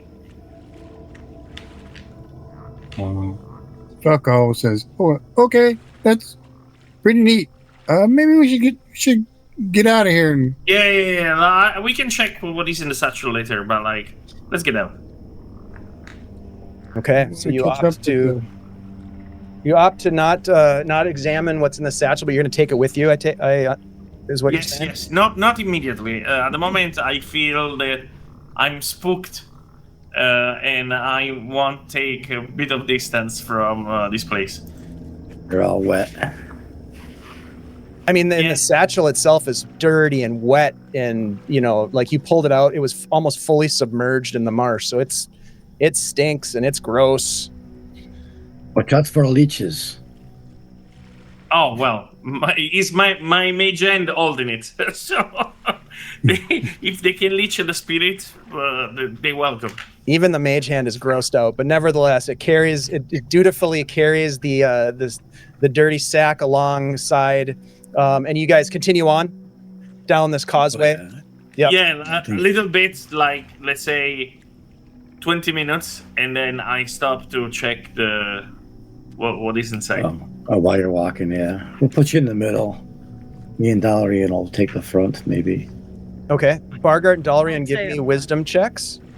And Kelson, as you stop for a minute and open up the sack, you can see that there are a bunch of probably personal belongings that have long been deteriorated, fallen apart, turned into mush. It appears as though this thing has probably been in the water for a long time. Maybe that, similarly, that statue has likely been out in that mangaroo swamp for a long, long time.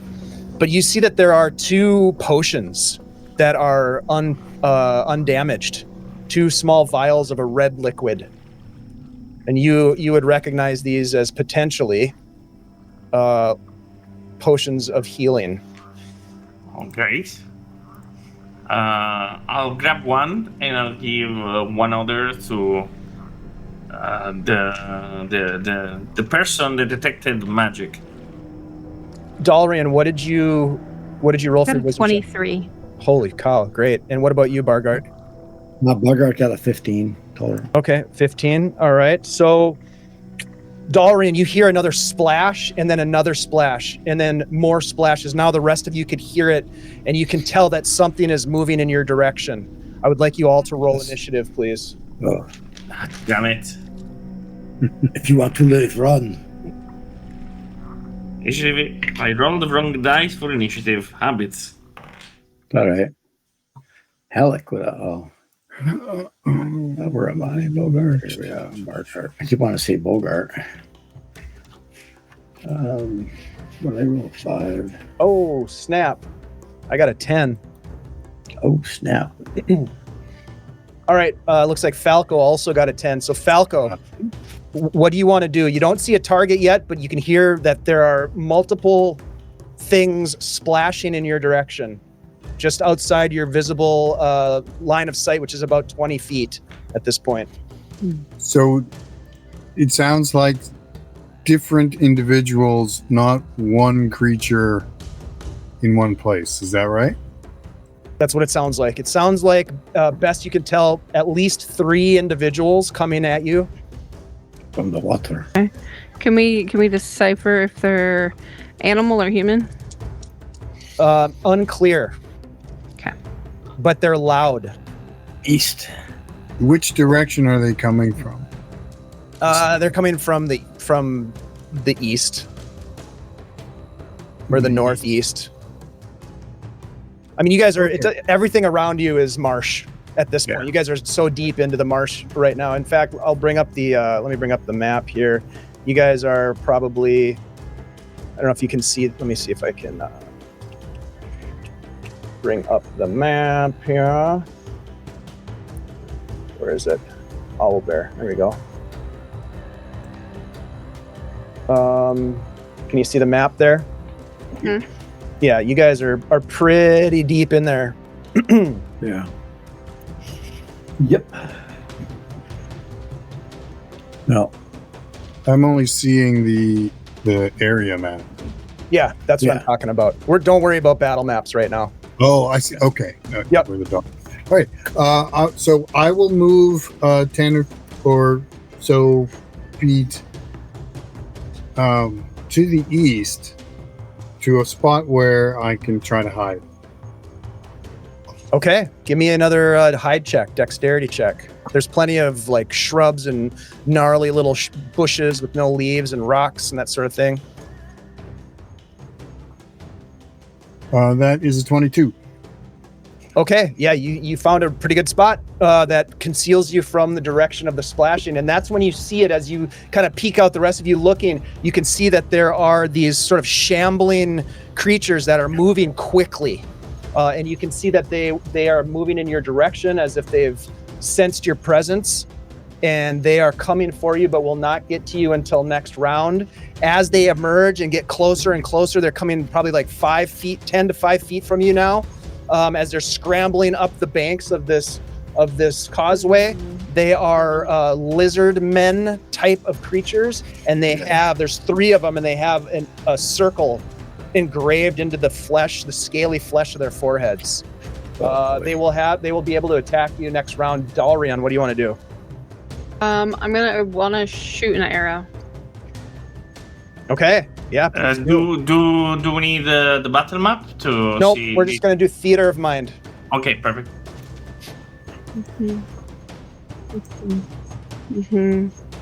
19. That is a hit. Max damage. Ooh, which is 8. 8. Okay. Sorry. 8 points of damage. Okay.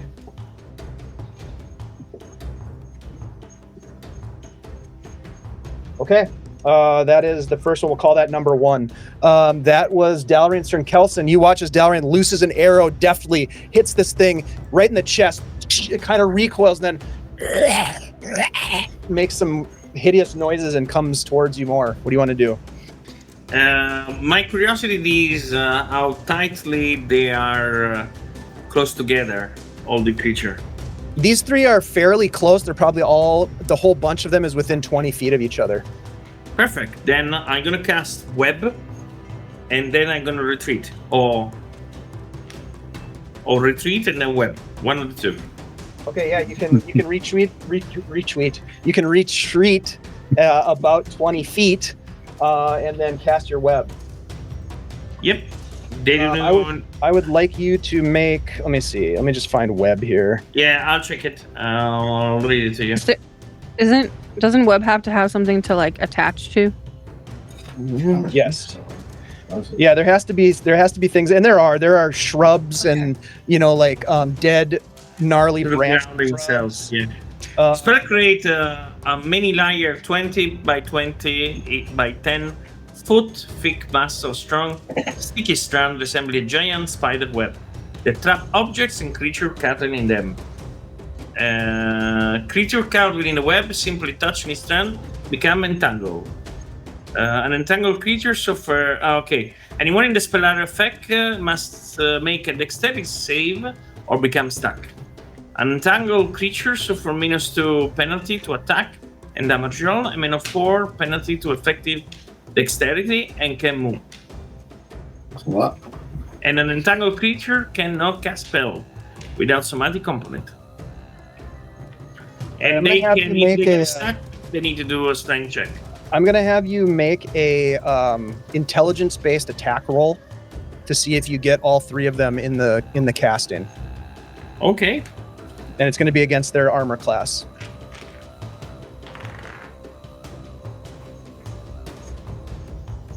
Intelligence base. So I'm gonna add my level, and my level is 20. Dirty 20. Dirty 20 total? Yep. Okay. All right. Yeah. You watch as Kelson fires off this spell, and these webs appear on the vegetation around these things as they get caught up in it, and they're kind of like scrambling and trying to pull through it. Let me give them a dex. You said a dex save. Let me see. Yep, dex save.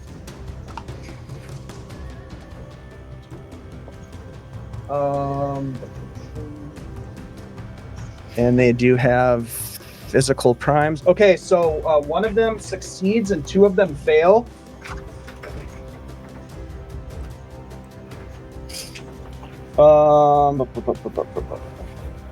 So it looks like one of them escapes it. 2 of them are hit by it and stopped, and one keeps coming, kind of gets past the web.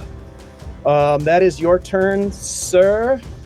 We will go next to Bargart. What do you want to do, Bargart? There's still one that's like right there in front of you.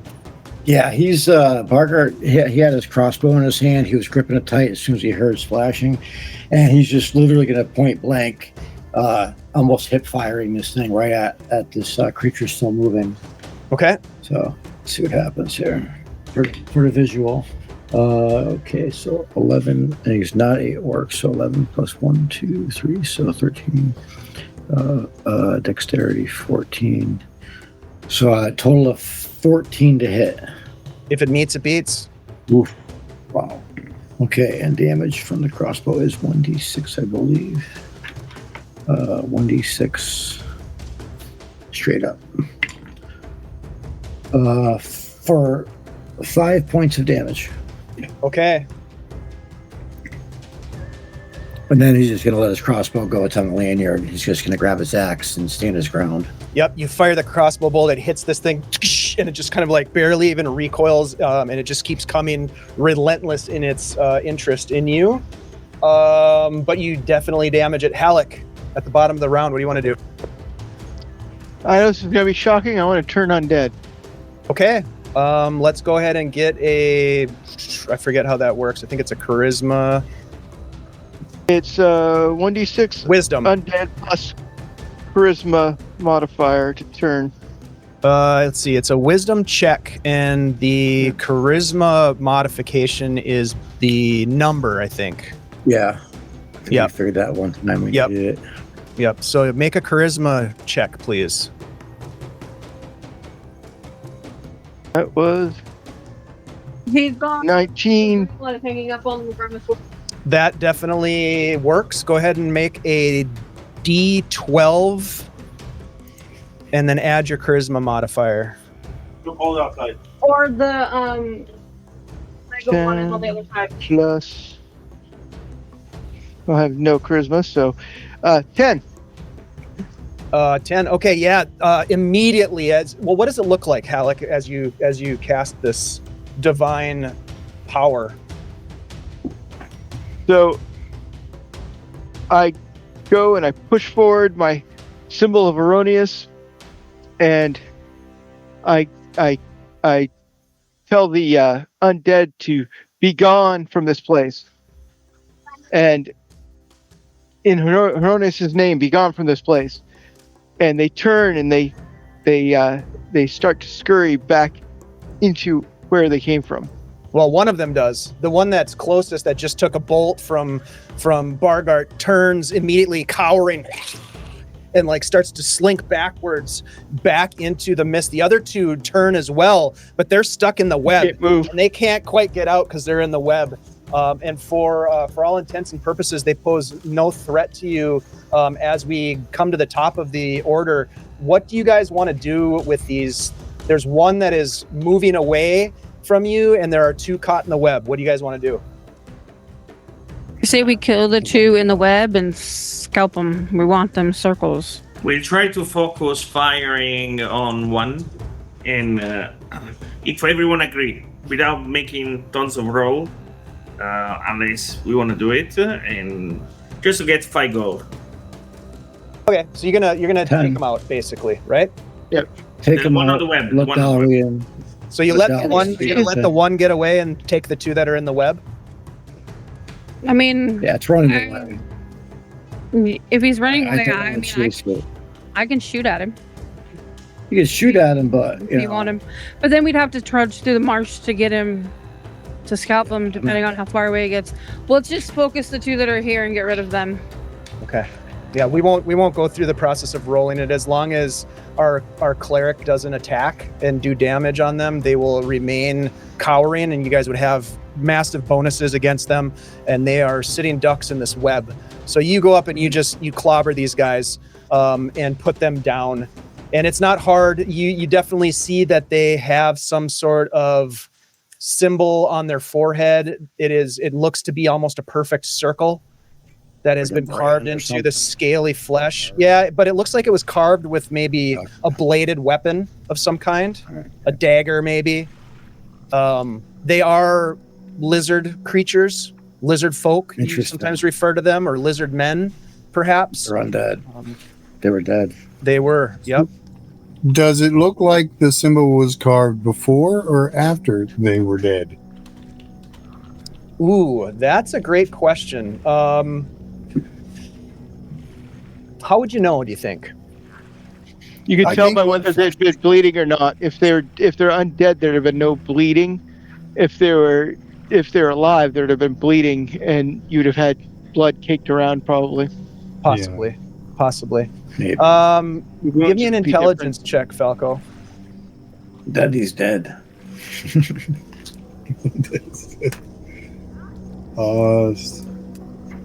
17.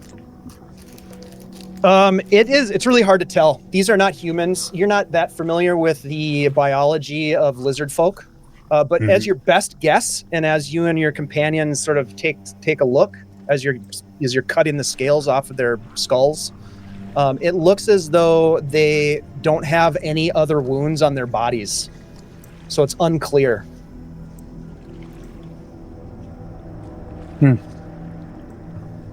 It's very strange. Yeah. But Did they have any possessions?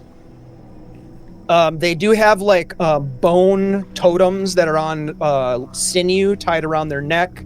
They have no clothing. Some of them have like some hide like bracelets and other sort of like jewelry that looks crude, but nothing else. nothing of quality or whatever, so I think we should keep going. Unless you're a lizard folk art connoisseur, then you might think that the bone totems are kind of interesting. Niche. Yeah, the fetishes that they wear around their neck. It's very niche. Yeah, very niche. It's time to keep moving. Dalrian, are we still picking up the tracks of the bandits? I think so. Second. You want to give me a wisdom check, Dalrian? Yeah, that's what I'm doing right now. Okay, sweet. 16. You look around and you don't see any signs. No broken branches, no torn clothing. You haven't seen anything very promising since you found the body. Are we up on like the causeway?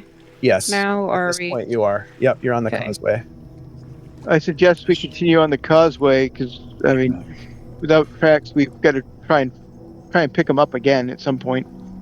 I'm just figuring they were carrying. They came this way with the items, and they're not exactly easy to carry, so they would try to avoid any low spots. Especially because there's going to be a lot of stuff, so they're definitely going to use a road for doing that. I say we keep going. But so there should be a wagon or something. We should be able to see tracks. I wouldn't say a wagon, seeing as if they're running through the way we're going, that we've hit areas where like a wagon would not go through. Oh yeah, they're getting a wagon through here would be nigh impossible. Right. Either way, I say we keep going. Yeah. Bargart, give me a D6 roll, Bargart. D6. Be a 5. Okay. You continue on. Eventually finding yourselves atop a small raised area.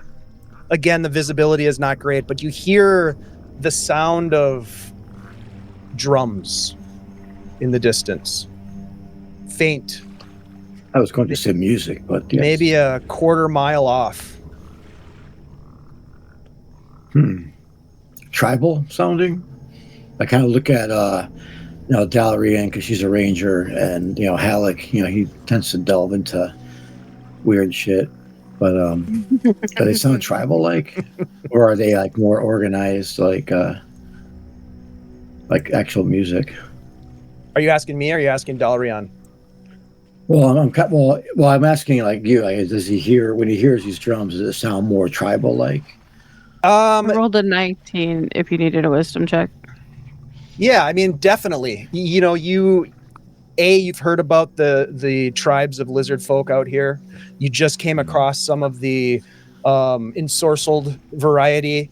And who the hell else is going to be out here? Certainly, there aren't going to. Well, I don't. Maybe it's an assumption, but you don't get the sense that the thieves would be out in a drum circle playing hacky sack in this type of a environment.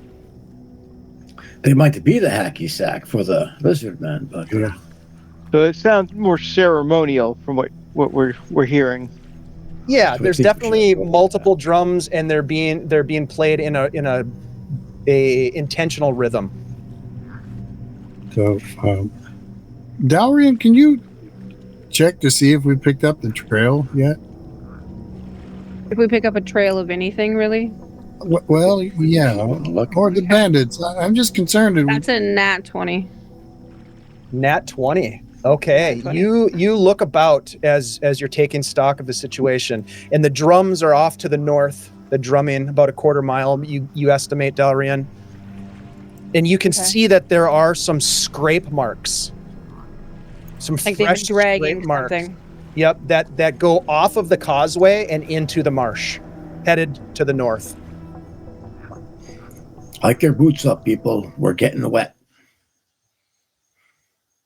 Yeah, as you're describing it to me, it's like being relayed to them. So I don't have to repeat what you just said. What's up, Armin? Thanks for stopping in and Okay. for resub. Yeah, Armin. Appreciate you, buddy. North. Had Everything's a great moving game towards the last night.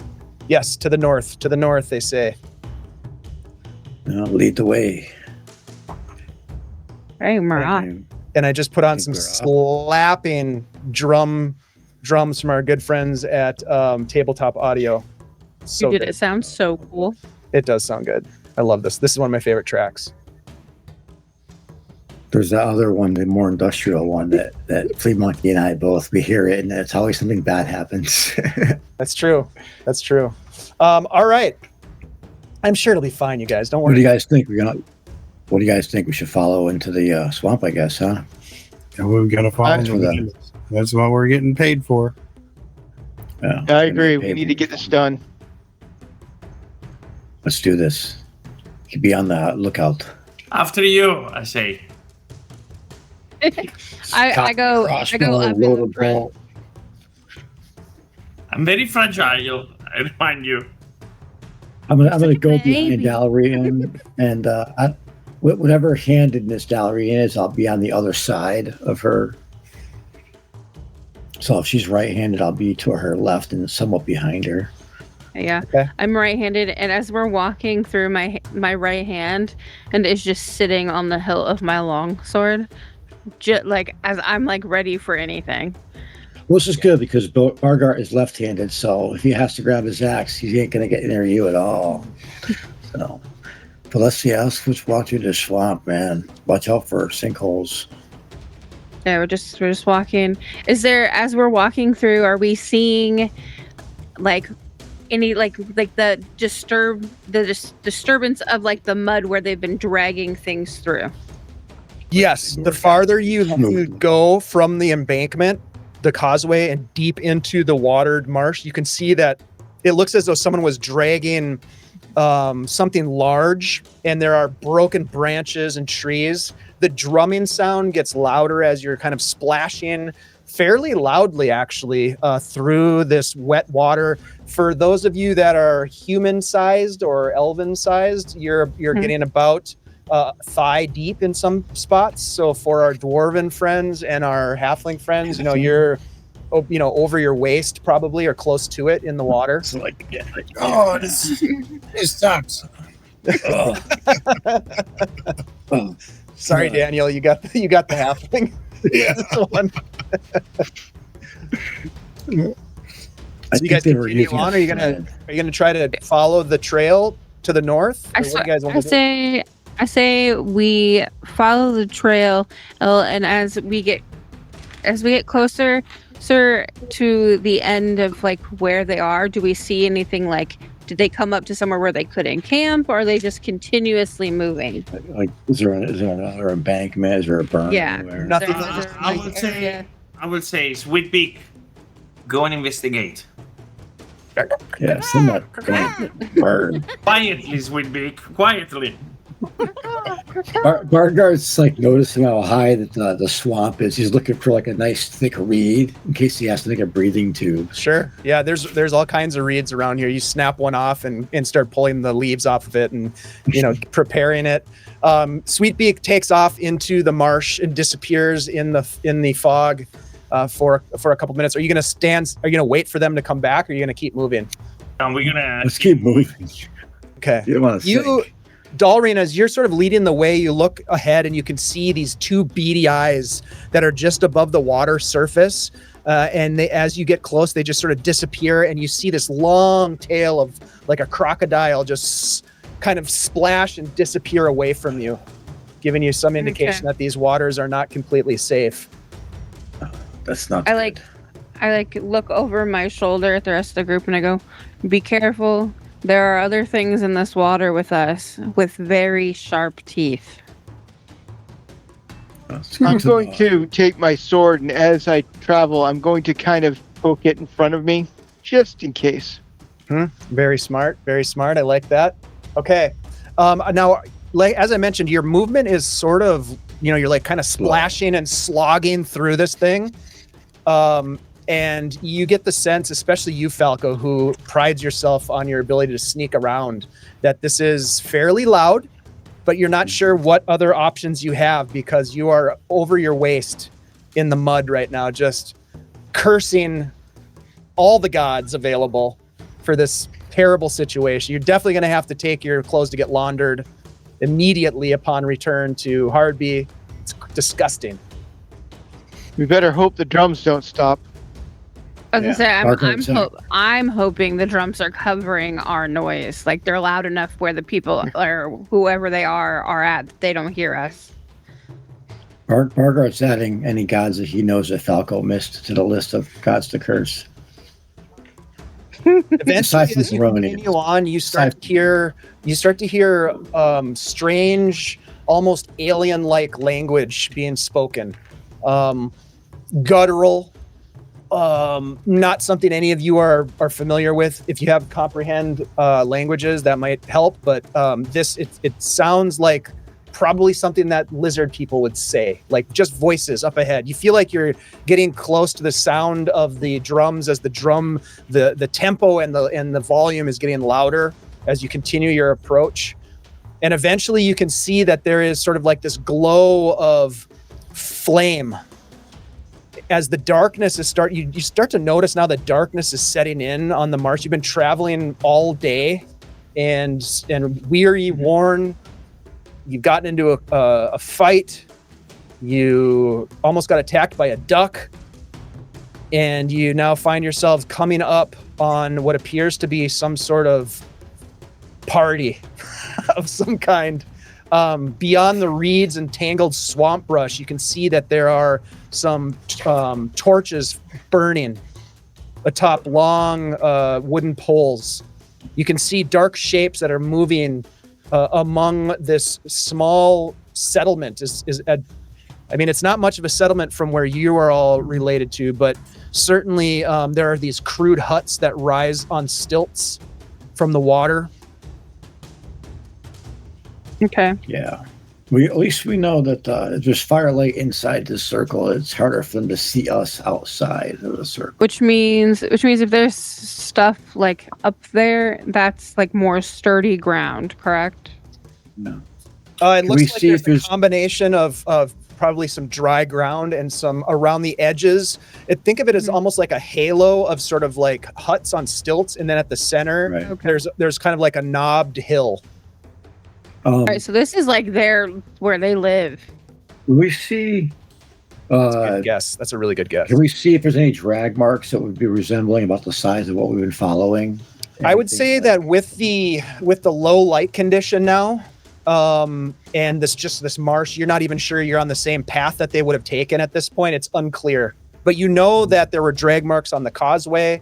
There was some sign of things being moved through this marsh, and now there's this village basically ahead of you.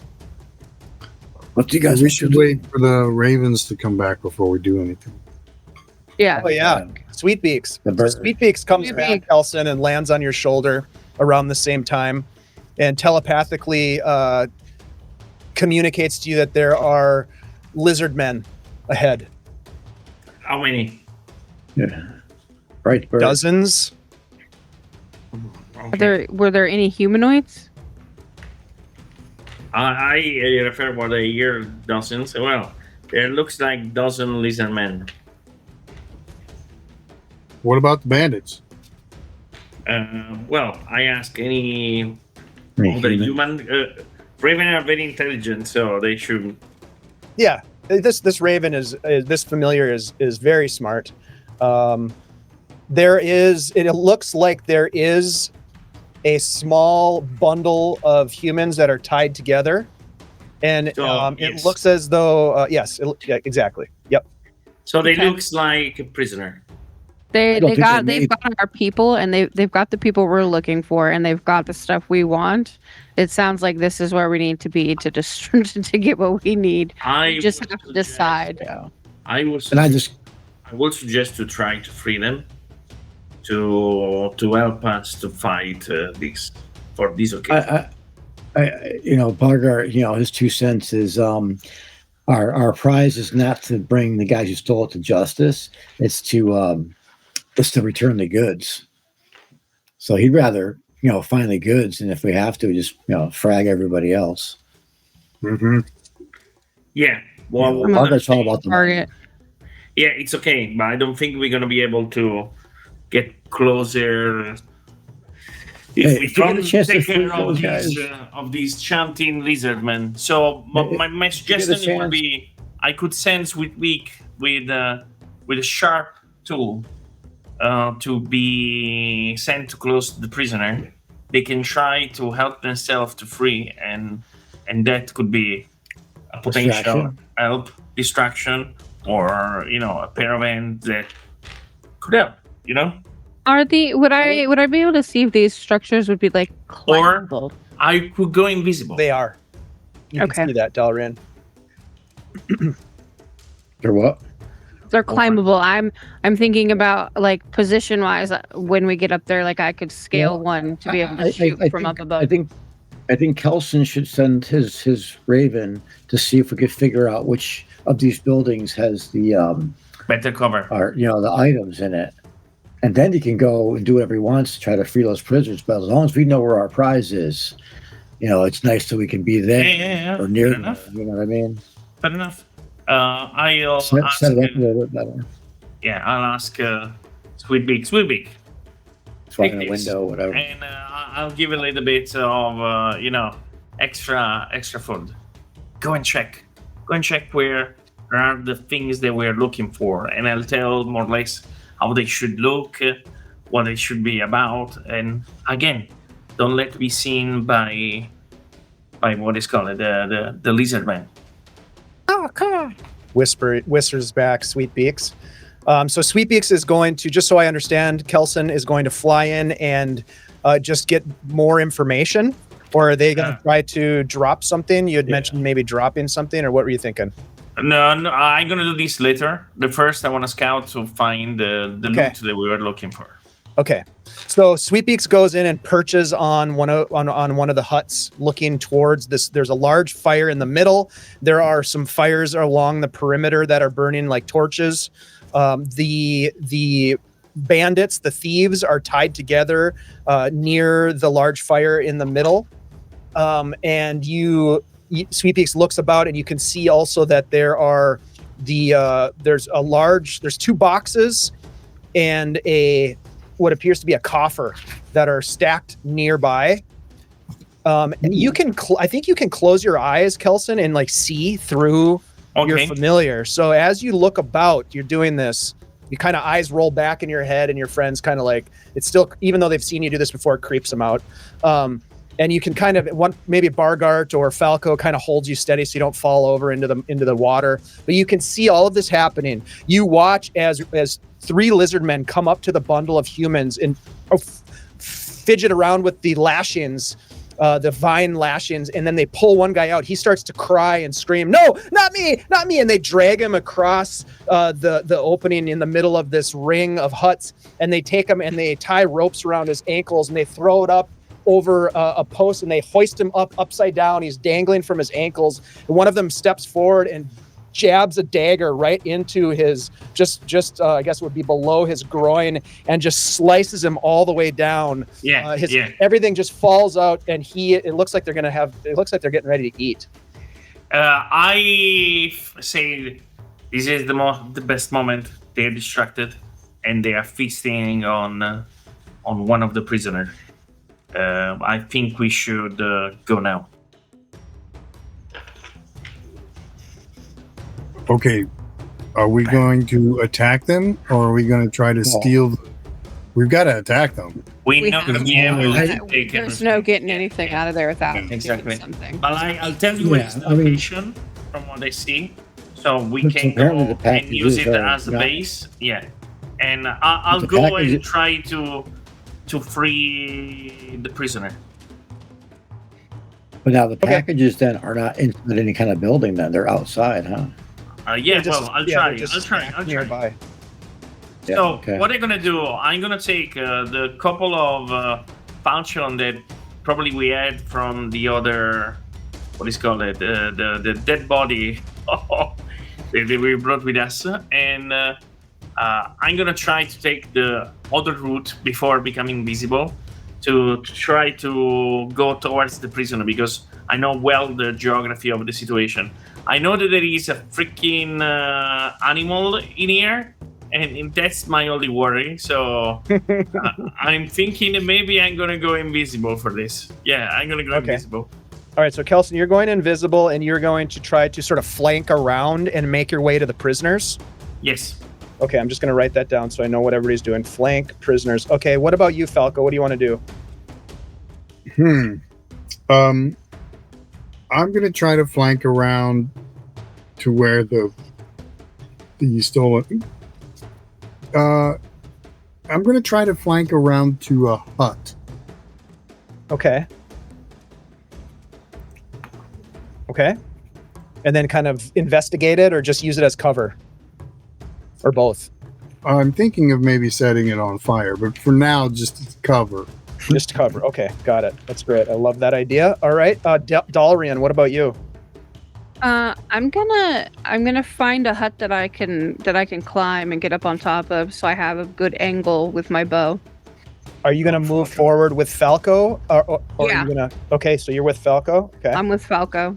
Okay. What about Free, you, don't bird me though. Bargard? What about you?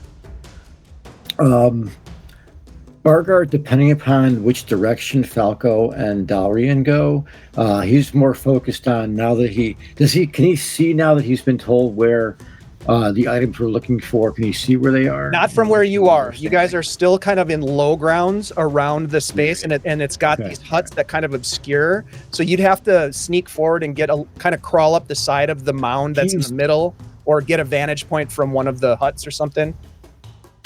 He would rather not climb a hut. I would say though, Bargart, that it's probably likely that Kelson would have at least sort of given you guys a little bit of a layout of what's up there, Right. based on what he saw. Yeah. I would have done that. If there's any Sneak kind peeks. of rise, if there's any kind of rise that Bargard could go up on, he would probably do Mhm. that. So you're gonna try to get to the stolen goods. Is that what you're doing, Bargart?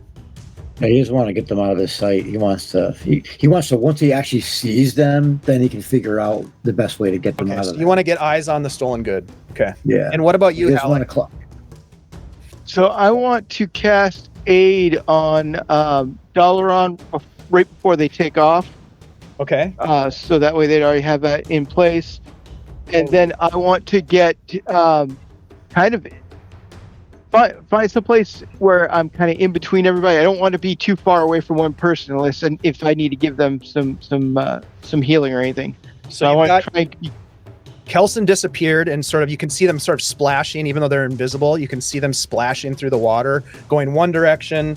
Dalrian and Falco are kind of going more straight into the nearest hut, and Bargard is kind of maybe move. Bargard, are you moving with them? With Falco and Dalrian, do you think? Or are you on your own? Bargard, who's going to follow them until he can find some sort of vantage point Okay. just outside the circle. He won't So- go into a hut. He would rather be not confined to a building or something. Okay, so Halleck, with he'll that probably try to information- find something to hide behind. But for the moment, you're with Dalrian and Falco as you advance. Yeah, following Okay. them. We got a group there. I'll stick with them. Okay, you're gonna stick with them too. Okay. And All right, so Dalaran, you have 1 to 8 extra hit points. So that would be Could go first. you have 7 extra hit points, and you get +1 to hit. Okay, thank you. Okay. Let's do this. So Falco, Dalrian, Bargard, and Halleck, I would like each of you to make a stealth roll. So if you have something in your class abilities that give you bonuses, please take a look at that. I know Falco, you do, for example. Dalrian, you might as well. Also being an elf, you might have something. Halleck and Bargard, I'm not sure if you do, but this is a dexterity-based roll. Yeah, it's just a and basic dexterity for me. I will ask you, I will go down the line here in a second, but I'll give you a minute to check that out. Kelson, are you trying to be sneaky as you're flanking around? I mean, you're invisible, so that's a start. I don't care about being sneaky. I just want to get there. Yeah, I just need to get there before they kill another one. Okay. All right. Yeah, the screaming of the one has ended. Yeah, they're feasting, they're making noise, so I don't think they're gonna worry about me. All right. So I'm not going to have you roll a stealth check, but I'm going to have you roll a wisdom check. Yep. All right. So let's go down the line here. Falco, what did you get for your stealth? Natural 20. Hey-oh! All right. So that is, you are like a ghost again, just blending into the marsh as you make your way forward, leading the way with your companions. And you get to these large huts that are precariously perched on. I mean, these would not pass inspection in any of the cities in the Flyness. Okay, the inspectors would have a shit fit if they saw this. These things are look like they shouldn't even be standing, but they're perched up a little bit, keeping these domiciles outside of the water, even when there's maybe a high water level. And you make it to dry ground, muddy ground. Muddy dry ground? I don't think that works, but it's muddy. You kind of pull yourself up and you're underneath one of the huts right now. What did Dalrian? Thinking anymore.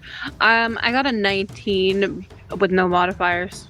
Okay, so With similar. modifiers, it would be like a 20, 21. Yeah, that's great. That's a success as well. Similarly, you move forward and you make it to dry ground, just sort of nearby Falco. The two of you sort of looking up now, you can see that the fires are illuminating the interior space of this sort of circular settlement. And there is a large fire burning. You can see that there are at least 24 lizard folk in this space. And some of them are sitting at drums. Some of them are tending fire. Others of them are shaving strips of flesh off of this gutted individual who's hanging by their feet, no longer alive. And there is another that is sitting in a throne of sorts, a wooden throne that has animal skulls and feathers of different birds and things on it. It looks definitely like the leader or the party, the person that they're throwing the party for. That's what I'm trying to say. What about Bartgard? What was your stealth check? Bargard's stealth check was a 17 plus 1 for an 18. Nice job. Okay, so you as well make it up very stealthy. Nobody's noticed you yet. Halleck, what about you? 16 primes. Okay. Well done, my friends. You make it to this vantage point near the kind of in between and underneath these two huts that are adjacent to each other. Let's pause there for a minute and let's go over to Kelson. Kelson, what'd you get for your wisdom check? Very bad. It is an 8. An 8? Okay. As you're kind of wading through this water, getting closer, trying to flank around, you feel something slither past your leg underneath the water. And then you feel this sharp pain. Let's see. It is let me just bring this up. Something bites onto you, and it is going to do 2 points of damage. It is below the waterline. You don't see what it is. Well, I imagine there is the animal the other was describing. Can I get out of the water immediately? It doesn't feel so. I think Dalrian had Dalrian, what creature did you describe to Kelson earlier? You saw, was it when you saw the eyes above the water and disappear into the water? That sort of thing? It was like a crocodile. Yeah. It doesn't seem, Kelson, you probably know what a crocodile is. A big aquatic lizard. of sorts. This does not feel like a bite, and it wasn't violent. It is more of like something has latched onto some exposed skin below the waterline. Like a Ooh. leech. Yeah, well, I'm gonna get out of the water anyway. Okay. And I got to warn you. I need to take it out before moving on. Yeah, you look down, and it's weird because I don't know how this works necessarily, but you're invisible. So as you look down at your own leg, is your own leg invisible? This is your magic spell, or can you see your leg? Well, technically, everyone else seems invisible. Is it invisible to you? I don't know. Because, like... Let's get philosophical here for a minute. Yeah, exactly. How does invisibility work? Up to you. No, it's your spell. It's up to you. Well, I would say that I could see myself, but Okay. no one else can see me. Okay, that makes perfect sense. The other way would have made perfect sense to me too. It doesn't. Anyways, you look down and you can see that there is some sort of a large worm-like creature, probably a foot long, and like muscly, like it's like a lamprey or an eel, and it is attached to you. You try to give me a strength check to try to pull it Yeah, off. right. A strength check. You Yep. got this. Yeah, it is. You can't see this 14. happening either. 14. Okay, 14. You start to pull on it, and it hurts as you're pulling, but it doesn't detach. You're gonna take 4 points of damage. Oh, give it another go. You got to get this. You have to get this thing off of you right now. Yeah, but I didn't want to use strength. What I want to use is fire. Okay, how are you gonna use it? Tell us how you're gonna use fire. I'm gonna turn on a torch, and even if it's gonna hurt, I'm just gonna put it on top. You're gonna of light the a torch? freaking creature. Yes. All right, you take your action to light a torch. Yes. And now there's this kind of phantom light out in the marsh on the side of where the ring of It's huts okay. is. It's okay. It's gonna. Don't worry. It's gonna It's be okay. fine. Yep. And Everything's you fine. hold the torch down. Go ahead and give me a dexterity check. What's that? Whew. It is 21. Very nice. Yeah, you just like a surgeon, you take that torch as you get it lit and you hold it down against this thing, and it sort of like detaches and thrashes about, burnt, and disappears underneath the water. I don't have time to drink the potion. I'll carry on. Okay, so you carry on. Eventually, you're able to pull yourself out of the water without without too much more trouble. And you put the torch out, or do you leave the torch going? I leave the torch going until I reach before I need to become more visible, and then I'll drop the torch. Okay. I'm gonna make a roll for the sentries to see if they notice the Seeing a phantom light torch. moving. Yeah, this phantom torch. I mean, they are pretty. Another one of the. You can hear another scream as they start to go up. There's 3 more of these lizard folk walking up to another one of the bound thieves and getting ready to take them to dinner, so to speak. Yeah, they're not paying attention. Wow, to they the eat torch. fast. There's like 24 at A least lot of of these them. things. Yeah, they're getting ready to have some food. But they don't notice you. You put the torch out. And let's go back to the other group. You guys are, like I said, hiding underneath and adjacent to one of the huts. You can see these lizard folk walking up to this bundle of thieves and undoing the bondage and pulling one of them out and dragging them. He's kicking and he's like hitting. For a minute, he gets loose and he starts to run. And one of them throws a spear and hits him right in the leg. And it drops him to the ground. They grab him and they pull him over and they start hoisting him up onto the rack, so to speak. What do you guys want to do? I'd like to move to like the side of like the hut that we're under and kind of like trying to scale the side of it to get up top. Okay, yeah. Let's see. You have some climbing skills, I imagine. Yes, that would be a dex roll. Yeah. You don't even need to roll it. You're able to climb. Where do you want to get to? Like the top of the hut? I want to get to the top of the hut, like on the back side of the hut, so I can see over it, but they can't see me. Okay, as you're climbing up the hut, I guess I will have you make a stealth-based check. The climbing is not the problem; it's the quietness of the Okay. climb. That's a nat 20. Oh yeah, you are quiet, very, very quiet. As you're climbing up, you can see through the thatch walls of this hut, and you just glimpse in just to see what's inside, just as a precaution. And you can see that there is a small, what can be best described as a nest inside of this hut, and there are a variety. Yeah, there are a bunch of eggs that are laying there, and they're cracked open, and there are small lizard folk, juveniles, infants that are just sort of like climbing over each other. But you make your way to the top of the hut. What is Halleck doing? Alec is going to, as long as I'm behind cover, I'm going to cast Spiritual Warrior, used to be known as Spiritual Weapon, and have that at the ready. Okay. What does it look like? What does your Spiritual Warrior look like? It's a weapon that is, what is my main weapon anyways? It is a sword, long sword that is floating in midair, because a caster wields like they usually fight. So it is a long sword that is floating beside me, but low and down, so not to attract attention. Okay. Yeah. Is it kind of glow with arcane energy or divine energy? It's got some. It does, which is why I'm staying behind cover and keeping it low and out of the way. All right. Good call on that. So you're kind of just readying yourself, Halleck, but not taking action yet. Correct. Okay. Falco. I want the Overwatch in place. Yep.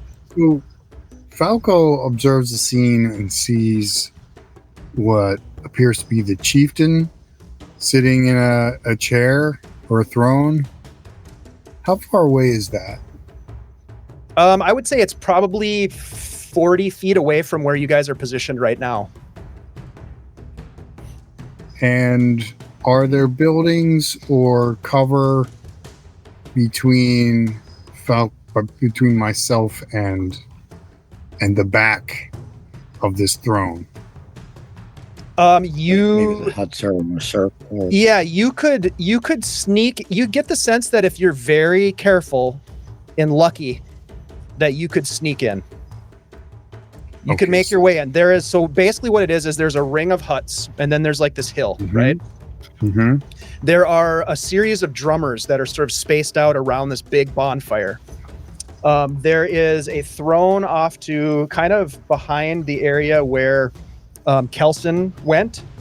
Mm-hmm. There is a bundle of thieves that are slowly being carved up one by one, just on the opposite side of this circular opening in the middle, so opposite of where you guys are.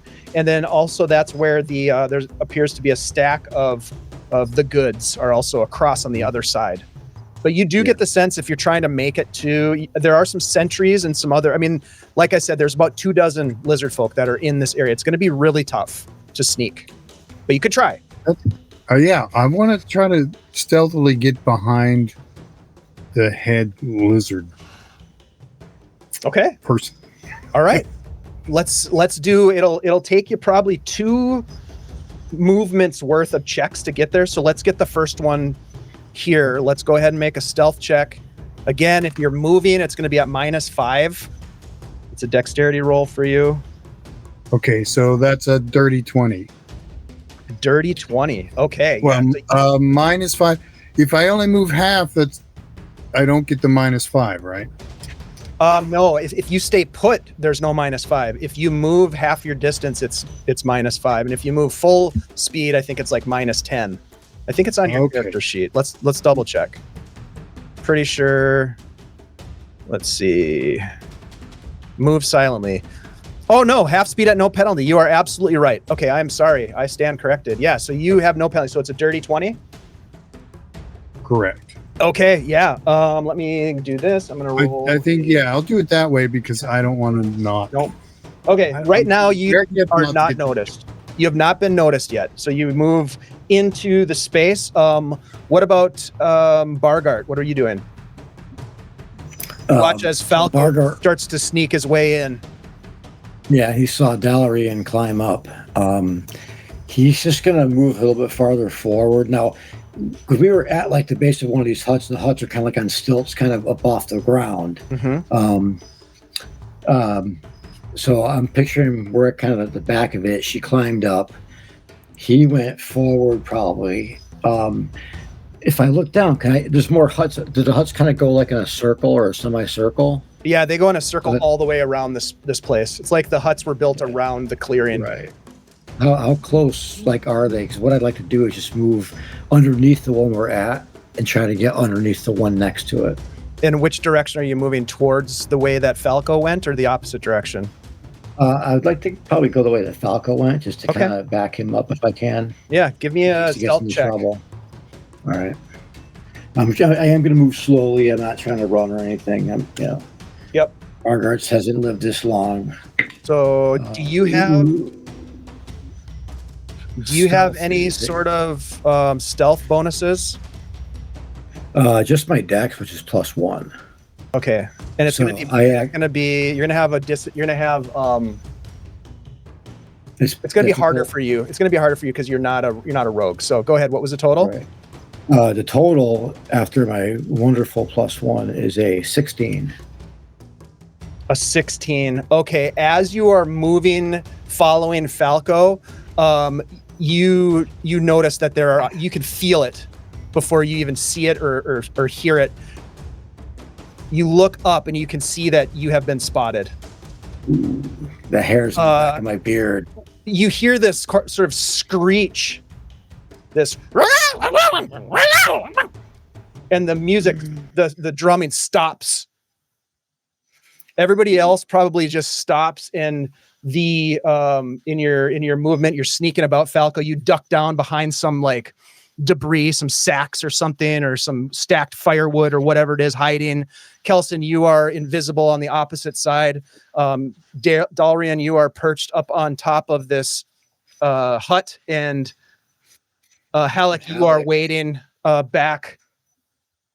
These creatures, these terrible lizard folk, turn towards you, Bartgard, after this screech, and 3 of them run up with spears in front of you. 2 more on either side of you come up with spears. That's 7. And then 2 more come up behind you. You're surrounded by 9 of these things as they all point their spears at you. And they're just barking at you in some crazy language that you do not understand. What do you want to do? You look outnumbered, and it looks like they are getting ready to skewer you and have you for dinner. I'd like to actually just, try to just break ranks and just try to bust right through to head. You're going to run backward. Yeah. Kind of like, and then just kind of like literally just dash and just try to just strong arm my way past them and run back the way. So I'm going to run away from where Falco is so that, the attention's turning around away, and probably away from Kelson at the same time. All right. So you're going to try to run. So give me a strength check. All right. And I'm going to kick on some tunes here. Think about yourself. Don't worry about me. Okay. Who's that? I got us. I'm sure he's not worried about Kelson at this moment. Yeah, I can't even see Kelson. I have no idea where Kelson is. He just kind of disappeared on me. But yeah, I love my dice. So that's a 15 plus 2, 15, 16, 17. That's a dirty 20.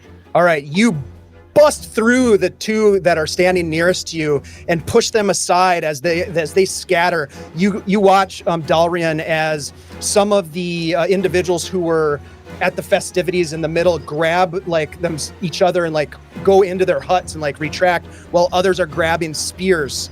Bartgard, as you run, they're going to get an attack on you, and then we're going to roll initiative. Okay. And let me remind you guys, there are at least 2 dozen of these things in this place. This is fireball. This is potentially a deadly situation. I level 2 spell. We are level 3. There is no way they have a level 3 fireball. Oh, Jeff, I just rolled a 19 on the die plus. Okay. Let me bring up the stats here. AC 17. So. Yeah. Okay. So the first one hits. The second one, that is a dirty 20. So that's 2 hits. Third one. Oops. That is an 18. What'd you say your AC was? 17? That makes 3 hits. 3 hits.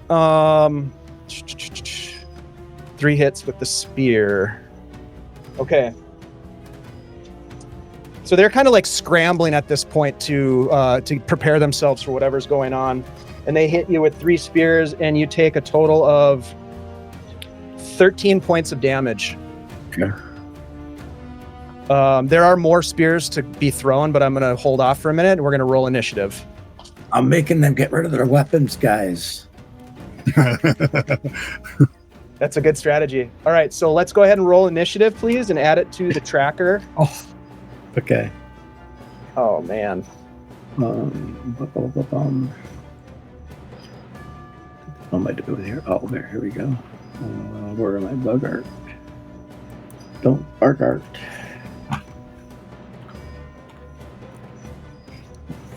I love my dice. I got these at Gary Con like 3 years ago. My first year, I think, or second year. All right, Dalrian, looks like you're at the top with a 10. What would you like to do from that perch?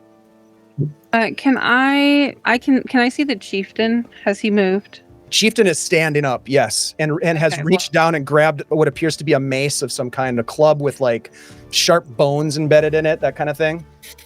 All right, I'm gonna shoot at him with my longbow. Oh shit! Okay. Don't forget you got +1. That's a Yeah. 19 on the die, and then the +1 plus the 4, yeah. so it's well up there. It's like Holy 20. cow! Yeah, that's a total hit. Go ahead and roll damage. Nicely done. That is a total of 6 damage. Okay. Give me 1 second here. 6 damage. Okay. All right. You hit him hard, and he looks up from the direction, and he sees you, and he takes the arrow, grabs the shaft of the arrow, and just snaps it off and throws it to the side and barks out some orders. That is your turn. Bargart, you are running. What do you want to do? You just took 3 spears. You're muted. I'm muted. Then They you weren't are, running after me, were they? You don't know. I mean, possibly. Let me put it this way. You just took 3 pretty nasty spears in the back. So Yeah, kind of I'm take that into consideration as you role play this moment. Yeah, I'm going to continue kind of almost doing a zigzag run until I can get to where I know that, where we just came from, so to speak, where I know that it was deeper. And I'm just going to literally kind of like do a dive right into the water. Give me a con check. For a quick second. A con check, okay. 16 plus the 17, 18, 19, 20, 30, 20. Nice. Okay, that was basically to see if you could make the full distance that you traveled without Out of the legs. Yeah, it's a little bit sloppier than that, but you make it back, and you're just going to dive into the water. I'm just going to kind of like, maybe I'll kind of like do a little feet first dive. My hope is I want to get in and I want to almost kind of like do a Predator Arnold Schwarzenegger, just get covered in mud and just come back out, just swing it if I can. Gary Con Live, thank you for the raid. We appreciate you very much. Can't wait to be at Gary Con in March. It's going to be great. So Bargard, They might give up the chase. You have 3 spears in your back, just so you know that. They're lodged into your back. Oh, they're lodged in. Oh, okay. I wasn't sure they just No, there are definitely spears out of your back. You're gonna need some help. You're gonna need some help with that. You're gonna need some. I'm probably serious help. Probably running towards Halleck. If I think. Yeah, probably. Halleck is still back there. Halleck, you see him running, and he's got spears in his back. He's kind of like stumbling a little bit, but makes it back to the water's edge. That was Bargart. Kelson. You seem like you have not been noticed yet, sir. I know. I guess that the people after hearing the noise, they are not going towards the prisoner anymore. I will say this. One thing that you, as you're getting closer and you look up, you see that the one prisoner that they had already untied and were dragging, he kind of tried to get away and they hit him with the spear to knock him back down. They just come up with a nasty bone knife and just slit his throat and drop him to the ground, and he just dies. So how many prisoners are left? There are 5 prisoners left. Okay, they're enough. I'm gonna get close to the prisoner while everyone is screaming and scary. But I guess they're not gonna keep focus on the prisoner when they have intruders. Unless you tell me otherwise, that they act differently from that. They have not noticed you yet. Perfect. I'll just, without running, obviously, I will try to go towards the prisoner, and I'll try. Thanks, Vamp. Appreciate that. Wishing, when I'm whispering to the people, shh, keep quiet. You see these 5 guys, and they are just pale, sweating. They are shaking with fear. Still quiet. Don't wait the right moment. I'm gonna free you. And I'm gonna say this: don't blow it. And one with my knife, I'm gonna start to cut the rope that they get, blocked, and little by little, I'm just gonna put on the bottom a bit of the water, whatever it is, the couple of falchion that I have, and I give another one a club as well. Okay, so you are going to cut the ropes loose. That will take your action to get them. Yeah, to cut them correct. Okay. All right. So we'll come back to you. You're doing that. It is the lizard folks' turn. The leader barks out some orders, and you watch Dalrion as a couple of these lizard folk grab crude bows and knock some arrows and start to take some shots at you. Let's see. Since how close are these huts together? 15, 18, and an 11. They are probably no more than 10 feet from each other. No more Do than any 10 of those? feet from each Do other? any of those shots hit you? What were your things? 15, 18, and 11. The 18 hits. Okay. That is 4 points of damage as you take an arrow. The others you're able to dip out of the way. So that is 3 of them. 2 of them are going to throw spears as Bargart is just diving out of the way. Bargart, I'll give you a +2 for partial cover. Ooh, that is a nat 20 and a 17. And if it meets, it beats. 2 more 17 hits. too. Okay, so the critical is going to be a total of 9, and the regular shot is a 5 as you get hit with 2 more spears. 9 and 5. That's 14. One of the other lizard men turns back towards the prisoners, Kelson, where you're there with a knife cutting. And they look over and they just check to see. They don't see you, obviously, because you're invisible. I'm gonna stop then. Okay. They do not see you. They turn back and they are all running after. Not all, but there's let's see. Bargart drops. Bargart. Well, you're already down. falls. You're kind of in the water, right? Already. Well, yeah. I was kind of unconscious. down, crouching into the water, but I just basically, I just kind of flop over unconscious. Okay. I'm at -2. There are 5 of these lizard folk that race forward towards where Bargart went down, and I think Halleck, you're over there on the ground. Yep. And they come over the side of the mound, and they see you, and you see them, and they are going to try to attack you with their spears. They are not throwing the spears, but they're going to try to jab you. There are 5 of them. That is a 10. I don't think we're getting out of here. 22 22 would hit. for 5 points. Ooh. That is a 16 That would hit. for 6 points. An 11 will miss. And I think that one more. And a 17 for 6 more points of damage. 17 would hit. I'm down. Okay, so Halleck gets down. The spiritual weapon disappears. That is their Oh, turn. I think that's plenty. Falco, what are you doing? Has the leader gone past me, or is he any closer? The leader is just kind of standing up at like just near the throne and barking out orders. They are normal lizard men, or they have the circle on the head? Yeah, none of them have the circle on the head. Whoa, we got a hype train? Hell yeah. Thank you so much, Dan Weirdo. Appreciate you. Vamp, thank you so much. Hey. Thanks, guys. I'm gonna try to sneak Watch the closer to the PPK. leader. Okay, you're gonna go closer to the leader. All right, that sounds good. Give me. Are you gonna try to sneak up on him, or are you gonna just charge him? No, I'm trying to get behind him so I can So you back. can do a back attack. Okay. All right. Give me another dex check to sneak in. This is a stealth check for you. Get up for me. 17.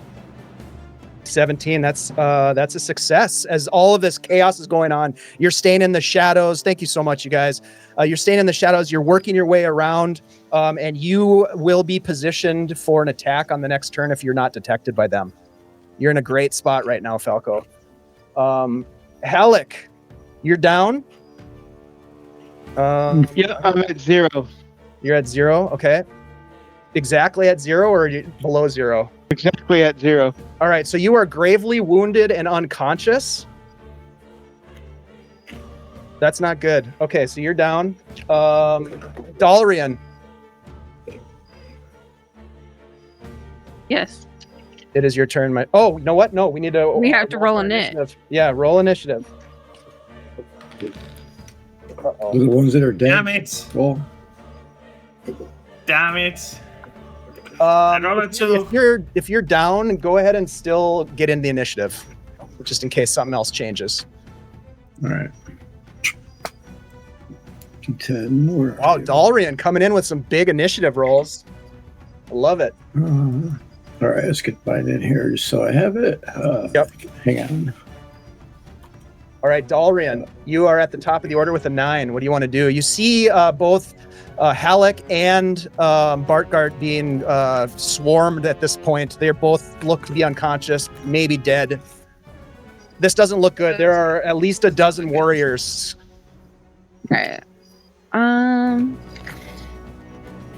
going to continue to shoot at the big guy, like the main guy, Okay. because I feel like if we kill him, the tension will shift a little bit.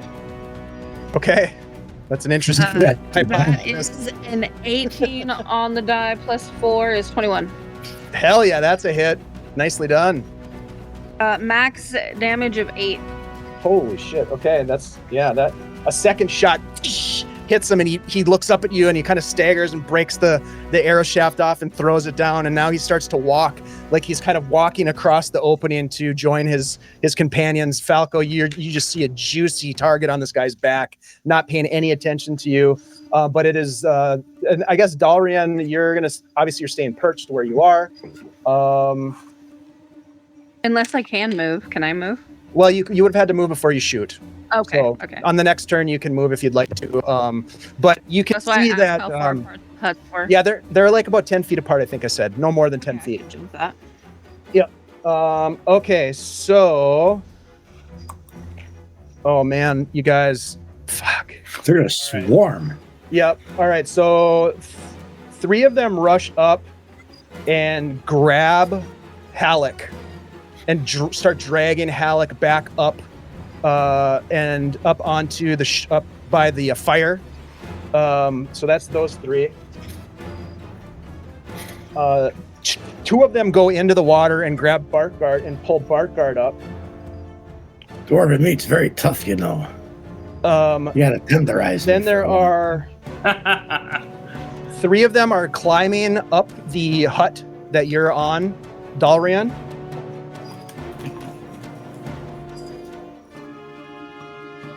and will be able to attack you on their next turn, or they'll be kind of at your location where you are.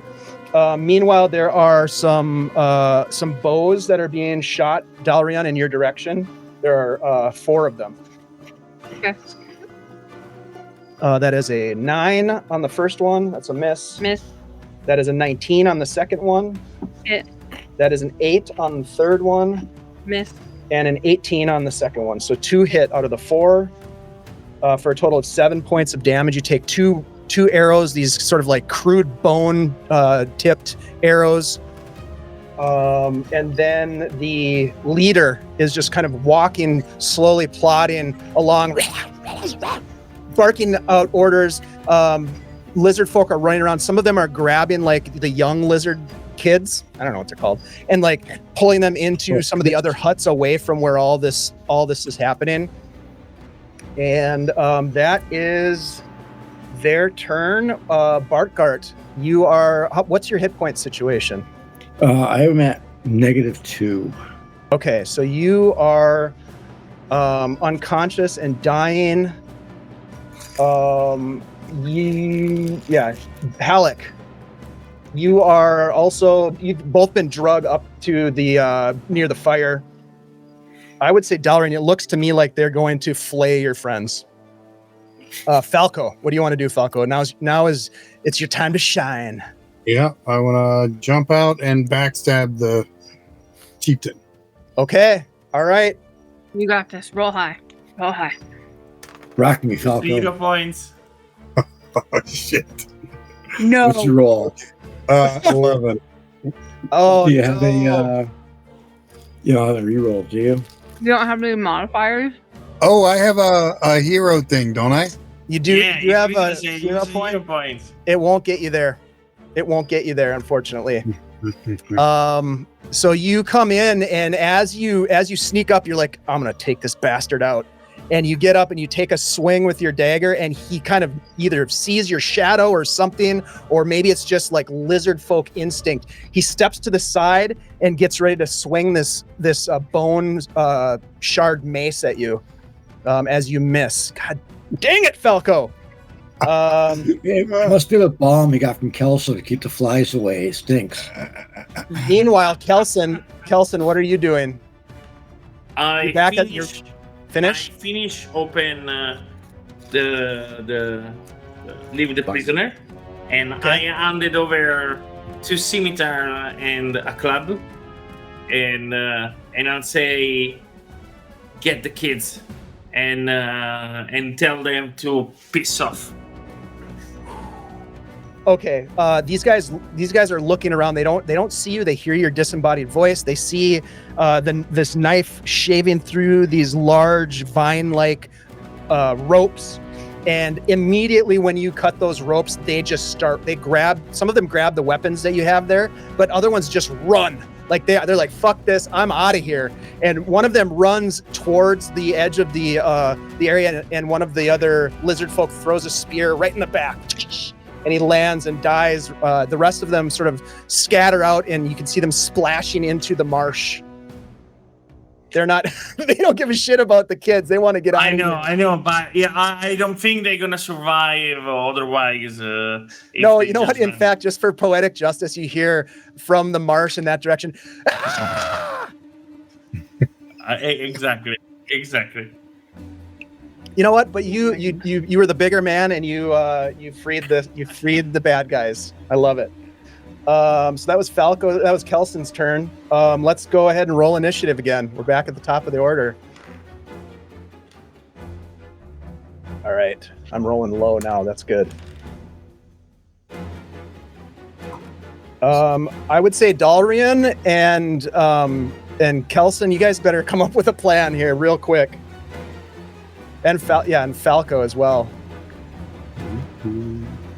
All right, Dalrian, you're at the top of the order. You can see that there are 3 of these lizard men that are climbing up that will be engaged with you at the beginning of their turn here.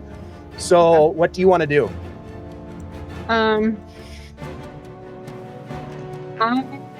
going to continue to shoot at the big guy because he's now turned around and focused on Falco. So I'll be getting him in the back. Yep, sure is.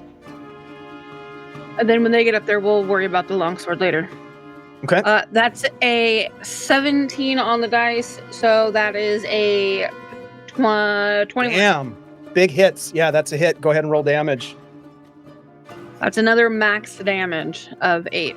Holy cats. This guy takes another arrow, this time in the back. Falca, you can see blood sort of coming out of his mouth. This sort of beak-like muzzle. So that was 8. Oh, yeah. This guy's not looking good. He would be considered bloodied for all intents and purposes. Nice shot. Okay, and because you shot, you're not going to move. That brings us to Bartgart. Bartgart, as you're dying, what kind of thoughts are going through your mind? Are they nice, pleasant thoughts? Are they terror-filled moments of neurons firing in your brain? Give us a little flavor. All right, there we go. What's going through his mind is, if you remember, he's remembering when he was a kid with his father, and his father was a merchant, and during the coin festival, his father was recipient, of a shower of golden coins to help pay all his debts off. So he's just like remembering all that while he's just being, and he was just hoping to like top his father and get, a bigger donation for somebody else, because Festival of Coins is what his God is all about. They get together on a full moon and they donate the coins, and the coins go to pay for the debts of businessmen and merchants and dwarves and all that fun stuff. So, all right. Yeah, it's a pleasant memory. He was like, that 1,000 gold pieces would have been nice. Yep. All right, let's go to Halleck next. Halleck, what kind of a moment are you having with, is Heronius guiding you towards the light, or what's happening for you? Since he's just at unconsciousness, he's thinking that Heronius may actually still help him. It may be a false hope, but he still feels like Heronius will be there for him.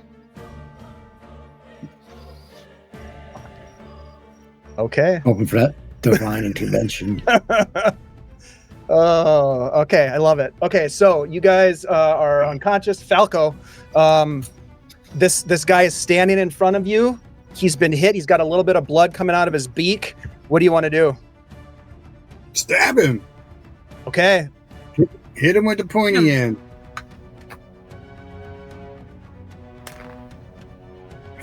And I just rolled a 1. Oh no! All right, you lunge forward and the knife slips out of your hand and drops into the mud at your feet. Oh, Falco! Damn it! Okay. Maybe he'll step on you. Shit. Kelsey, buddy, I lost my footing. We did so well until the end. Kelson, what do you do? Go, wait. Let me pick that up. Yeah, hold on. Time out. All right, Kelson, what do you got? Kelso is a man of reason. And seeing the situation going so bad, he's seriously thinking of legging together with the prisoners. And maybe start a new band, Yep. It's time to rethink your career path. You're still invisible, I think, right? Correct. It's like if I attack, I'm gonna be a target, and I'm no armor, so no way. I don't think whatever we're gonna do is gonna change anything. In the immortal words of that famous Shadowdark GM, DM Dave, it's okay to run. I think that my character will try to live another day to avenge you much later. All right, so you're gonna run.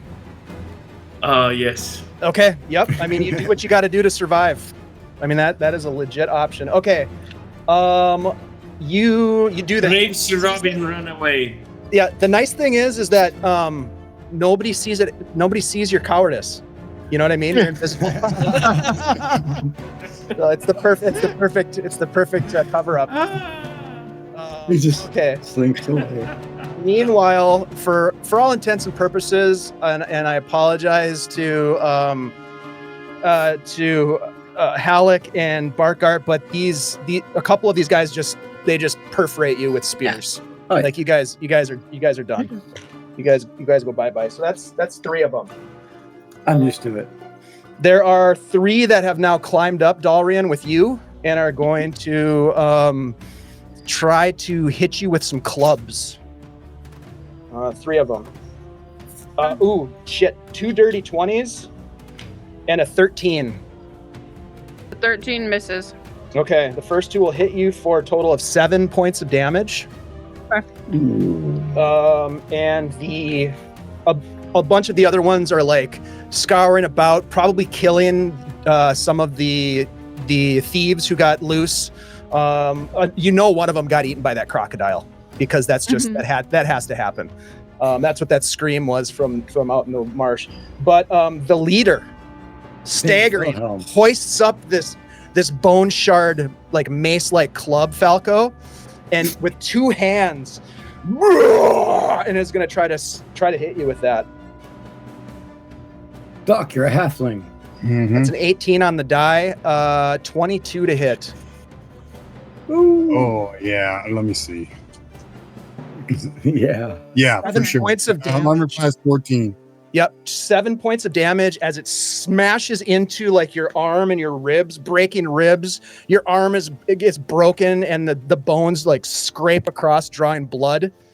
You're still up though? Yeah. Okay. All right. We're happy. Let's go ahead and roll. For those of you still alive, roll initiative. Think I'll go for a walk. Okay. Well, that's about the end of that.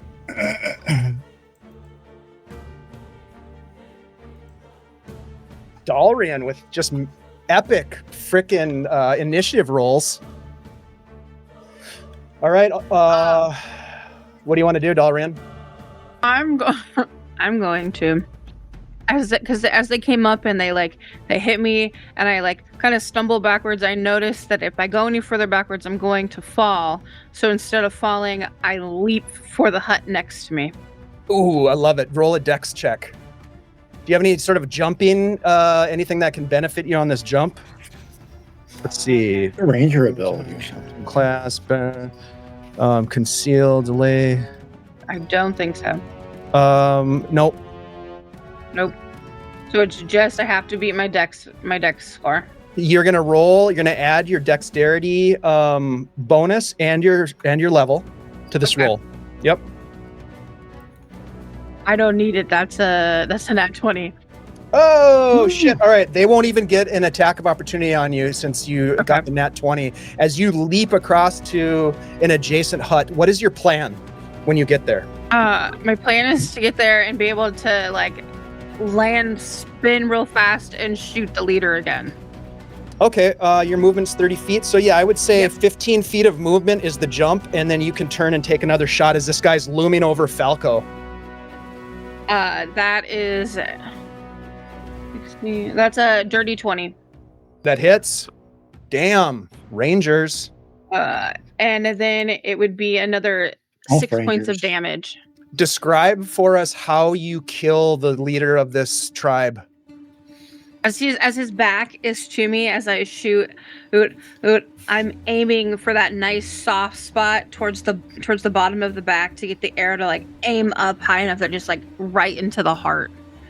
Yeah. Falco, as you're standing there cowering a little bit, maybe intimidated, certainly having taken a massive hit from this guy, he's getting ready to take another swing. The arrow comes through, it punches right through his chest, Dalrian? It punches right through his chest. The back, and then goes straight through his chest. Yeah, it pokes out and his eyes just kind of lizard eyes are vertical, and they're the nictitating membrane just it closes, it blinks and then closes, and then he just slumps to the ground in front of you. And beyond, as you look past, you can see Dalrian standing there, sort of giving you a nod as they hit it. But you can see the situation is dire. There are 3 lizard men on the hut next to the one that Dalrian's on. They're getting ready to jump over there. There is at least 12 other lizard folk in this clearing that all have weapons that are charging in on you and Dalrian. You can see as you quickly scan over that Halleck and Barkard are dead. They're going to be on the menu. Let's see. That is. You know what? I'm gonna do this. It's their turn. However, I would like to. I think with 12 of these guys, it's not going to end well for you guys. So what my question is, this is my question for Falco and Dalrian. Are you going to stay and fight, or are you going to try to escape what's going on here? Falco, let's go to you first. What is your plan right now? You see an opening where you could potentially get away. You don't really know where you're going through the marsh, but Dalrian does. Potentially. You don't know where Kelson is. Yes. If there's an opening that I think I can like dash out and, try to hide and be stealthy to avoid I don't think stealth is not gonna help you right now. It's more about speed. Because you're kind of like out in the open. Yeah. Yeah. My other thought was to cut off the leader's head and hold it up on the end of a sword in hopes that they would somehow respect that. It's totally your call on what you want to do here. But it's their turn next, but I want to know what your intention is. If I think I can outrun these guys, I will bolt. Okay. What about you, Dalrian? I don't know, what they look like in terms of how quickly they've been moving. I don't think that we could outrun them, as their lizards and everything is muddy in water, and they have faster movement in water. So what do you want to do, Dalrian? I'm staying. Going down with the ship. You're going down with the ship. Okay. I go down with the ship. Okay. All right. So here's what we'll do. Falco, you're the one who is likely to maybe survive. Well, Kelson too, potentially. But what's that? Kelson ran. Kelson's gone. Yeah, Kelson's splashing out into the mire. We'll address that in a second. And we're getting close to time here. So Falco, you're gonna make a break for it. You're to run. Go ahead and give me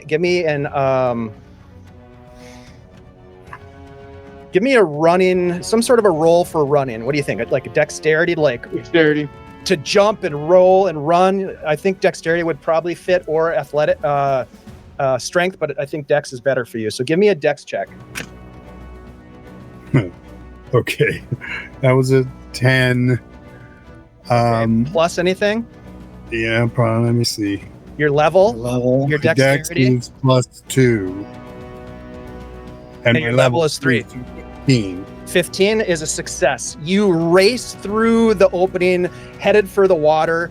You splash into the water with lizardmen running after you. Okay? This is going to be like a hunting party going into the marsh. And as Dalrian, as Sky was so deftly thinking, this is their natural habitat, right? So what I'm going to ask you to do, Falco, and you can roll it now, but don't tell us what the result is yet. I'm going to come back to you. I'm going to ask you for a hiding. You're going to have to do some sneaking to evade getting caught. Okay. Mm-hmm. Dalrian, give me here. They're going to take some shots at you now. They're going to jump over and try to attack you. So hang tight for a sec. The guys up on the roof are going to. One of them doesn't make it across and falls. The other two do. They're both going to swing at you. That is a 9 and a 17. So obviously the 9 doesn't hit you, but the 17 does for 5 points of damage. You're muted. I'm dead. You're down. Okay, so you go down. Okay, so you drop down, and the things did not go well here. Let's just put it that way. Falco, what did you roll for your? I'm not going to roll for the rest of these lizardmen right now. What did you roll, Falco, for a sneak check or stealth? 21. Okay, So with that, you are able to evade the search party that follows you into the marsh.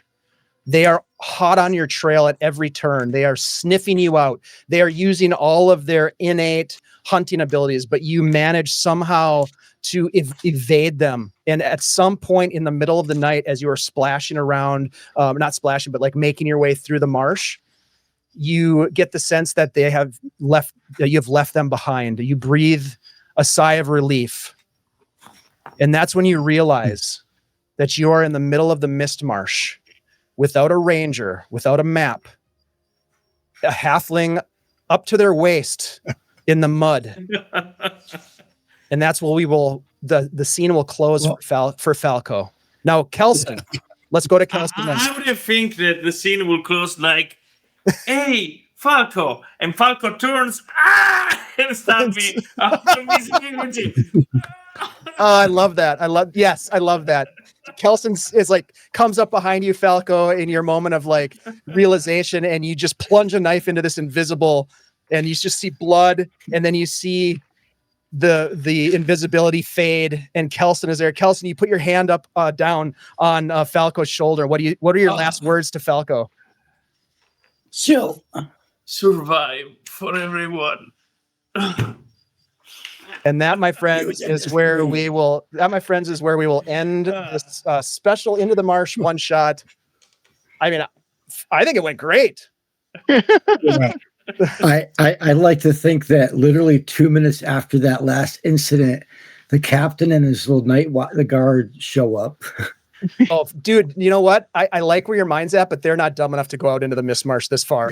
Like they've been running so far that all of a sudden they didn't realize they were at the end. And you know what is the worst? They're gonna get the horses. So damn it.